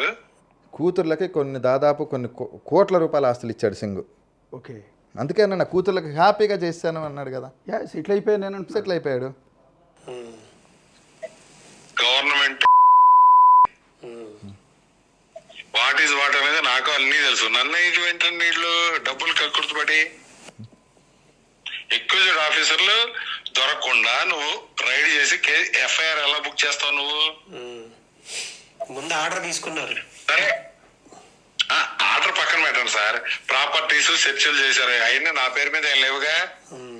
నువ్వు ఆరోపించిన బినామీలు ఎవడు బినామీ నా పేరు మీద ఏమీ లేవు కదా అంటే అప్పటికే సింగ్ మొత్తం బదలాయించి ప్రీ ప్లాన్ లో ఉన్నాడు. నేను నిజంగా నేను అలాంటి ఉద్దేశం ఉండి తప్పుడు చేసావని అయితే నా పేరు మీద ఎందుకు ప్రాపర్టీస్ పెట్టుకుంటా మీరు చెప్పండి. Logic point. ఎస్, అంటే ఎవడు చెప్పాడు నీకు? నువ్వు నీ దగ్గర డబ్బు విషయాల మీద మీరు తీస్తున్నారు అంతేగా. శ్రీకాంత్ నా ప్రాపర్టీస్ కూడా సీజ్ చేశాడు అని అంటున్నాడు. ఎన్ని సార్ ఆయన ప్రాపర్టీస్ ఎన్ని ఉన్నాయో ఏసీ వాళ్ళు తెలుసా సార్? ఆయన పేరు మీద ఉన్నాయో, ఆయన పేరు మీద ఉన్నాయన్నీ మన గవర్నమెంట్ సంబంధించిన పెద్ద వాళ్ళతో ఉంటాయి. ఒక నిమిషం ఆపండి. ఆయన ఇది ఎప్పుడు ఈ ఫోన్ కాల్ ఎప్పుడు మాట్లాడి ఉంటారు? నాకు ఇంకా 6 నెలల సర్వీస్ ఉంది అంటే ఏసీబీ రైడ్ జరిగాకే రీసెంట్లీ ఓకే, అప్పుడు కూడా ఉందా? మీరు అన్నారు అతని దగ్గర నా ప్రాపర్టీస్ అన్ని సీజ్ చేశారని. చేశారని చెప్పాను నేను. యా, అదే అతను అడిగాడు. నేను ఇతను ఏమంటాడు? ప్రభుత్వంలో ఉన్న పెద్ద పెద్ద వాళ్ళ ఆస్తులన్నీ శ్రీకాంత్ దగ్గర ఉన్నాయి అన్నట్టుగా అని చెప్తున్నాడు. శ్రీకాంత్ ఎందుకు చేస్తారు, వాళ్ళ ఆస్తులే కదా అన్నాడు. నా ఆస్తులు చేసుకుంటే వాళ్ళ ఆస్తులని సింగ్ అనుకుంటున్నాడు. ఇంకా మనం ఏం చెప్తాం? యా, సొంతగా అది బంధువులతో ఉంటాయి శ్రీకాంత్ గారికి. ఒక్క నిమిషం ఆపండి. నా బంధువుల పేర్ల మీద ఉన్నాయన్నారుగా, నా బంధువులకి మీరు మీడియా ముఖ్యంగా మీరు రండి, మా బంధువర్గాన్ని మొత్తానికి తీసుకెళ్తాను, మా కుటుంబ సభ్యుల దగ్గరికి తీసుకెళ్తాను, ఆధార్ కార్డులు ఇస్తాను, ఎవరైనా ఆస్తులు ఉంటే ఖచ్చితంగా మీరు అన్నట్టు నేను గవర్నమెంట్కి రాసి ఇచ్చేస్తాను. అంతే కదా సార్? అవునవును. ఆయన పేరు మీద ఉన్నాయంటే చూడండి, ఆలోచించండి. గవర్నమెంట్ లో ఉన్న పెద్ద వ్యక్తులు చేసుకుని ఉంటాడు. తీసుకోకుండా రిజిస్ట్రేషన్ చేస్తాను కాబట్టి నా దగ్గర చేయించుకున్నాడు ఆయన. ఆపండి ఒక్కసారి. నేను ఇందాక ఏం చెప్పాను? నా దగ్గర డబ్బులు తీసుకోకుండా రిజిస్ట్రేషన్ చేస్తాడని నేను చెప్పా. అందరూ ఏ రిజిస్ట్రేషన్ అయినా డబ్బులు తీసుకుంటాడు. నా దగ్గర డబ్బులు తీసుకోలేదు కాబట్టి నేను సింగ్ దగ్గరికి వెళ్ళి రిజిస్ట్రేషన్ చేసుకున్నాను. యా, ఎలా సీజ్ చేస్తారు? సీజింగ్ అనేది అక్యూజ్డ్ ఆఫీసర్ లేకుండా ఎలా సీజ్ చేస్తారు సార్ వీళ్ళు? సార్ నన్ను కలిగితే ఎట్టా సార్ వీళ్ళు? A to Z నాకు తెలుసు కదా సార్. అవును, అంతేగా. అందరూ దొరికినట్టే కదా సార్. నేనేంటి సార్, మా విజయవాడ చుట్టుపక్కల సబ్ రిజిస్టార్లు అందరూ ఎవడెవడు ఎంత డీజీకి ఇచ్చారు కూడా నేను చెప్పగలను. ఎప్పుడైతే అప్పుడు డీజీ రాజేంద్రనాథ్ రెడ్డి గారు ప్లస్ అంతకుముందు సీతారామాంజనేయులే ఉన్నారు. సబ్ రిజిస్ట్రారు డీజీకి డబ్బులు ఇవ్వకుండా అసలు ఏపీలో ఏది జరగదండి. ఇవాళ నేను డబ్బులు ఇవ్వలేదు కాబట్టే నా సిచ్యువేషన్ తీసుకొచ్చారు. యా, ఇక్కడ ఒక వాల్యుబుల్ పాయింట్ ఎంత దారుణం అంటే, ప్రతి సబ్ రిజిస్ట్రారు డీజీగా ఉన్న, ఏసీబీ డీజీగా ఉన్న వ్యక్తికి అంటే రాజేంద్రనాథ్ రెడ్డికి కూడా డబ్బులు ఇచ్చాము అనేది సింగ్ చెప్తున్నమాట. ఇప్పుడు నా కుటుంబాలను కానీ నా స్నేహితులను కానీ పిలిచి ఇంటర్వ్యూలు చేశారు. అది స్టాండర్డో కాదో పక్కన పెట్టండి. రేపు నేను ఇచ్చింది కూడా స్టాండర్డ్ అవునో కాదో పక్కన పెట్టండి అయ్యారు. నా పేరు మీద రియల్ గా పేపర్ వైజ్ గా ఏ డాక్యుమెంట్ అయినా ఏ ప్రాపర్టీ అయినా ఉంటే నేను నేరస్తుడిని. ఆపండి సార్. సింగు వాళ్ళ వైఫ్ పేరు మీద దాదాపు ఆధార్ కార్డ్ నెంబర్ తప్పు రాసి అది ఏసీబీకి దొరికింది. ఆ రోజు సింగు వైఫ్ని కేసు పెడతా అనేసి, ఎందుకు అప్పుడు ఏసీబీకి సింగు వైఫ్ మీద కేసు పెట్టలేదు? రికార్డెడ్గా దొరికినప్పుడు, ఏసీబీలో రికార్డెడ్గా దొరికినప్పుడు మీకు ఆ హక్కు లేకపోతే కన్సల్ట్ పోలీస్ స్టేషన్కో లేకపోతే ఆ డిపార్ట్మెంట్కి అప్పచెప్పేసి మీరు ఇది రాసేస్తారు, అవునా కదా? ఇక ఇది ఎఫ్ఐఆర్ చేయండి అని రికార్డు పరంగా వెరిఫై. సింగు వైఫ్ పేరు మీద అప్పుడున్న ఏసీబీ ఎందుకు కేసు పెట్టలేదు? సింగు వైఫ్ పేరు మీద 2 కోట్ల రూపాయలు 2.5 కోట్ల ఫిక్స్డ్ డిపాజిట్లు దొరికినాయని చెప్పారు కదా. సింగు నేను నిజాయితీ పరుణ్ణి, నేను ఏ తప్పు చేయలేదు, నన్ను అందరూ వాడుకున్నారు, నేను శుద్ధపూస అంటున్నాడు కదా సింగు. శుద్ధపూసకి వాళ్ళ కూతుర్లకు పెళ్ళిళ్ళు చేసి ఆయన సర్వీస్ ఎంత, ఆయన జీతం ఎంత, ఆయన ఎప్పటి నుంచి ఎప్పుడు పెరిగాడు, ఆయనకున్నది 48 ఎకరాలు, దేవుడికి సంబంధించిన 40 ఎకరాలు ఎక్కడి నుంచి వచ్చినాయి, దేవుడికి సంబంధించిన గుడి మొత్తం నేను విరాళాలతో కొన్నాను అన్నాడు కదా. ఆ విరాళాలు ఇన్కమ్ ట్యాక్స్ పే చేసి ఎవరైనా ఇచ్చారు చూడండి, ఆ స్లిప్పులు అతనే రాసుకుంటాడు, అది ఆయనే రాసుకుంటాడు, అన్నీ ఆయనే. గుడికి సంబంధించిన గుడి స్థలాలు మాత్రమే దాదాపు ఆ చుట్టుపక్కల ఉన్న స్థలాన్ని దాదాపు 60 లక్షలు, 70 లక్షలు, 80 లక్షలు, 90 లక్షలు, దాదాపు 7-8 కోట్లు ఓన్లీ గుడికి సంబంధించిందే ఉంటుంది. ఎన్ని అపార్ట్మెంట్ సింగి పేరు మీద ఉన్నాయి, ఎన్ని ఆస్తులు ఉన్నాయి. గుంటూరులో సబ్ రిజిస్టార్ ఆఫీసులో రాంబాబు అతనికి బినామీ కాదా? రాంబాబు పేరు మీద ఆస్తులు లేవా? అంతకుముందు పాపం ఉన్న మస్తాన్ని నాశనం చేశారు, మస్తాన్ని సర్వనాశనం చేశారు. వీళ్ళందరినీ నాశనం చేశాడు కదా. సింగ్ అనే వ్యక్తి శుద్ధపూసేం కాదు. ఈరోజు సింగు గురించి మీరు సింగ్ ఇవన్నీ ఇచ్చేశాడు, సింగు పెద్ద శుద్ధపూస అని మీరు అందరూ అనుకుంటున్నారు. చాలామంది ఛానల్స్ సింగ్ ఇచ్చేసాడంటే సింగు జాగ్రత్త పడిపోయి డబ్బులు సంపాదించేసుకొని అతను ఒకవేళ సంపాదించుకోకపోయినా రేపు పొద్దున మహా అంటే 4 రోజులు జైల్లో ఉండి బెయిల్ వేసుకొని వస్తా. జీవితాంతం అయితే జైల్లో ఉండడు కదండి. బయటకు వచ్చాక కూడా ఆయనకు రెంట్లు వస్తాయి. ఏసీబీలో రెంట్ అనేది ఏసీబీ ఎక్కడా తీసుకోదు. ఏసీబీ వాళ్ళు ఫ్రీజ్ చేస్తారు అంతే. ఫ్రీజ్ చేశాక 5 సంవత్సరాల తర్వాత 4 సంవత్సరాల తర్వాత చూస్తాడు. ఈ రెంటలంతా కూడా సింగికి వస్తుంది కదా. ఇంకా సింగికి ఏం పని? కూతురు పెళ్ళిళ్ళు చేశాడు, వాళ్ళ కూతురికి ఎవరు ఉద్యోగం ఇప్పించారు? నేను ఇప్పించా ఉద్యోగం. ఇవన్నీ కూడా అది ఆయనతో మాట్లాడాడు. నేను ఇది సింగ్కి గోవా ఎప్పుడు నేను 1 year బ్యాకే అన్నాడు. సింగ్ ఏమన్నాడు? సింగ్ని శ్రీకాంత్ కొడుకులు అంటాడు, గొడవ అవుతుంది కానీ ఇచ్చేయమన్నాడు. నేను ఎక్కడ కిడ్నాప్ చేశా? మరి కిడ్నాప్ చేసినప్పుడు ఏమైంది? ఇదంతా కూడా మీకు అనిపిస్తుందా? నిజం చెప్పండి, నన్ను బలిపోసం చేశారనుకుంటున్నారా? నేనేమైనా డ్రామాలు ఆడుతున్నానని మీరు అనుకుంటున్నారా? ఎస్, టోటల్ వ్యవహారంలో ఒక కోణంలోంచి బలిపశువులని కనపడుతున్నారు. ఒక కోణంలో అడగండి, ఆ కోణం కూడా అడగండి. ఒక కోణంలో ఏమనిపిస్తుందండి, బలిపశువులు వీళ్ళందరూ కలిసి బలిపశువుని చేశారని. కానీ ఇవాళ మీరు చెప్తున్న చిట్టా ఉంది, సబ్ రిజిస్ట్రార్ల చిట్టా. మీ దగ్గర ఒక గూగుల్ ఇన్ఫో అంతా ఉన్నట్టుంది మీ దగ్గర. కానీ ఒక సాధారణ వ్యక్తికి, ఒక సాధారణ రియల్ ఎస్టేట్ వ్యాపారం చేసుకునే వ్యక్తికి ఇంతమందితో సంబంధం నాకు ఉండడం కూడా- సీఎం గారు కనుక పవన్ కళ్యాణ్ గారు కానీ సీఎం గారు కానీ లోకేష్ గారికి డిపార్ట్మెంట్ కాకుండా వీళ్ళ ముగ్గురు నన్ను పిలిపిస్తే ఎవరైనా అడిగితే వీళ్ళ సబ్ రిజిస్టార్ హాస్టల్ దగ్గర నుంచి ఈ నా కొడుకులు ఎక్కడెక్కడ ఏం చేశారు, సజ్జల ఓఎస్డీ ఏం చేశాడో, కేఎన్ఆర్ ఏం చేశాడో వీళ్ళ గురించి చెప్తాను. నాకు అప్పుడున్న డిపార్ట్మెంట్ ఇప్పుడున్న డిపార్ట్మెంట్ వీళ్ళు ఏసీబీ అతనున్న ఎవరైతే ఐవో ఉన్నాడో నాకు అతని మీద నమ్మకం లేదండి. క్లియర్గా చెప్తున్నాను. నాకు తెలుసు అతను ఏంటో నాకు తెలుసు కాబట్టి నాకు నమ్మకం లేదు. అంటే మీరు ఈ కేసులో అప్రూవర్గా మారదాం నేనేం తప్పు చేయలేదండి. నేను అప్రూవర్గా మారడానికి నేను తప్పు చేయలేదు. అప్రూవర్ అంటే అర్థం అదే కదా, అప్రూవర్గా మారి ఎంటైర్ నాకు వాళ్ళ గురించి తెలుసు. నా ఫోన్స్ ఏసీబీ వాళ్ళు నేను అడిగేది ఏంటంటే సీఎం గారిని కానీ పవన్ కళ్యాణ్ గారిని కానీ లోకేష్ గారిని కానీ అడిగేది ఏంటంటే ఏసీబీ వాళ్ళు మా నాన్నగారు చనిపోయినప్పుడు నా ఫోన్లు తీసుకొని వచ్చారు. ఆ 3 ఫోన్లు ఎక్కడున్నాయి? ఏసీబీ వాళ్ళు మా ఇంటికి వచ్చినప్పుడు నా ఫోన్ డేటా నెట్వర్క్ చెక్ చేసుకోండి. ఏసీబీ వాళ్ళ నెట్వర్క్, ఏసీబీ ఆఫీసర్లు ఎవరు వచ్చారో నెట్వర్క్ చెక్ చేసుకోండి. ఆ తర్వాత ఏసీబీ ఆఫీసులో నా నెట్వర్క్ కనపడదో లేదో అప్పుడున్న డేటా చేసుకుంటే తెలిసిపోతుంది కదండి. పోనీ ఇప్పుడున్న ఏసీబీ అధికారుల మీద మీకు నమ్మకం ఉందా? నాకు ఇప్పుడు ఐఓ గురించి కాదు, ఇంకా ఐవోదే మెయిన్ ఉంటుందండి. ఐవో ఏది చెప్తే అదే ఉంటుంది. ఐవో ఏది రాస్తే ఇప్పుడు అతుల్ సింగ్ గారి మీద కూడా నమ్మకం లేదు మీకు? ఇప్పుడు సింగ్ గారు చాలా సిన్సియర్ ఆఫీసర్ అని నేను విన్నానండి. వాస్తవంగా నాకు చాలామంది కూడా చెప్పారు. కానీ ఇందులో కూడా ఐపీఎస్లు ఇన్వాల్వ్ అయి ఉన్నారు కాబట్టి నాకు హెల్ప్ చేస్తాడని అయితే నేను అనుకోవట్లేదండి. ఇక్కడ నేను అనేది ఏంటంటే ఇంట్రెస్టింగ్ ఫైనల్గా మిమ్మల్ని అనేది ఏంటంటే, ఒకవేళ మీకు అవకాశం దొరికితే, మీరు ఇందాక అన్నారు చంద్రబాబు గారు కానీ లోకేష్ గారు కానీ పవన్ కళ్యాణ్ ఖచ్చితంగా చెప్తాను. అవకాశం ఇస్తే ఎంటైర్ అప్రూవర్గా మారి ఈ మొత్తం నాకు తెలిసినే నేను చెప్తానండి. ఈరోజు మీకు ఏం చెప్పాను, చంద్రబాబు నాయుడు గారు కూడా అదే చెప్తాను. మరి ఇప్పుడు గవర్నమెంట్ వచ్చింది కదండి, అంటే నాకు తెలిసి పాపం అడ్మినిస్ట్రేషన్ విషయంలో చంద్రబాబు నాయుడు గారు అంత అడ్మినిస్ట్రేషన్ ఎవరు ఉండరు, నేను ఓపెన్గానే చెప్తున్నాను. అలాగే నేను చెప్పేది ఏంటంటే, అప్పుడున్న సబ్ రిజిస్టార్లో 10 కిలోమీటర్లు 5 కిలోమీటర్లు అని చెప్పారు. నాగేశ్వరరావు రామారావు కలిసే Ibrahimpatnam sub register single ride చేయించారు. ఎందుకంటే నాగేశ్వరరావుకు పోస్టింగ్ కావాలి. అప్పుడు పోస్టింగ్ ఇబ్రాహీంపట్నమే కావాలి. అక్కడ పడమట సబ్ రిజిస్టర్లో చైతన్యాన్ని అప్పుడున్న డీజీ గారు తీయడానికి రెడీగా లేడు. అప్పుడు డీజీ గారితో మంచి సంబంధాలు ఉన్నాయి. చైతన్య ఏసీబీ రికార్డు బయటకు తీయమనండి. చైతన్యాన్ని ఎందుకు అరెస్ట్ చేయలేదు? చైతన్య మీద కేసున్నా ఎందుకు చేయలేదు? ఎఫ్ఐఆర్ ఎందుకు చేసి ఆ రోజు ఆపేశారు? నైట్ ఎందుకు ఆపేశారు? ఒక్కసారి మీరు సార్ని కనుక్కోండి ఒకసారి. అప్పుడు డేటా తెప్పించుకోండి. ఏ రాత్రన్నా నన్ను ఏసీబీ తీసుకెళ్తుందండి ఖచ్చితంగా. నాకు ఏసీబీ వాళ్ళ మీద నమ్మకం లేదు కాబట్టి చాలా క్లియర్గానే ముందుగానే చెప్పేస్తున్నాను. మరి ఒకసారి ఏమైనా అప్పీల్ చేస్తారా ప్రభుత్వానికి?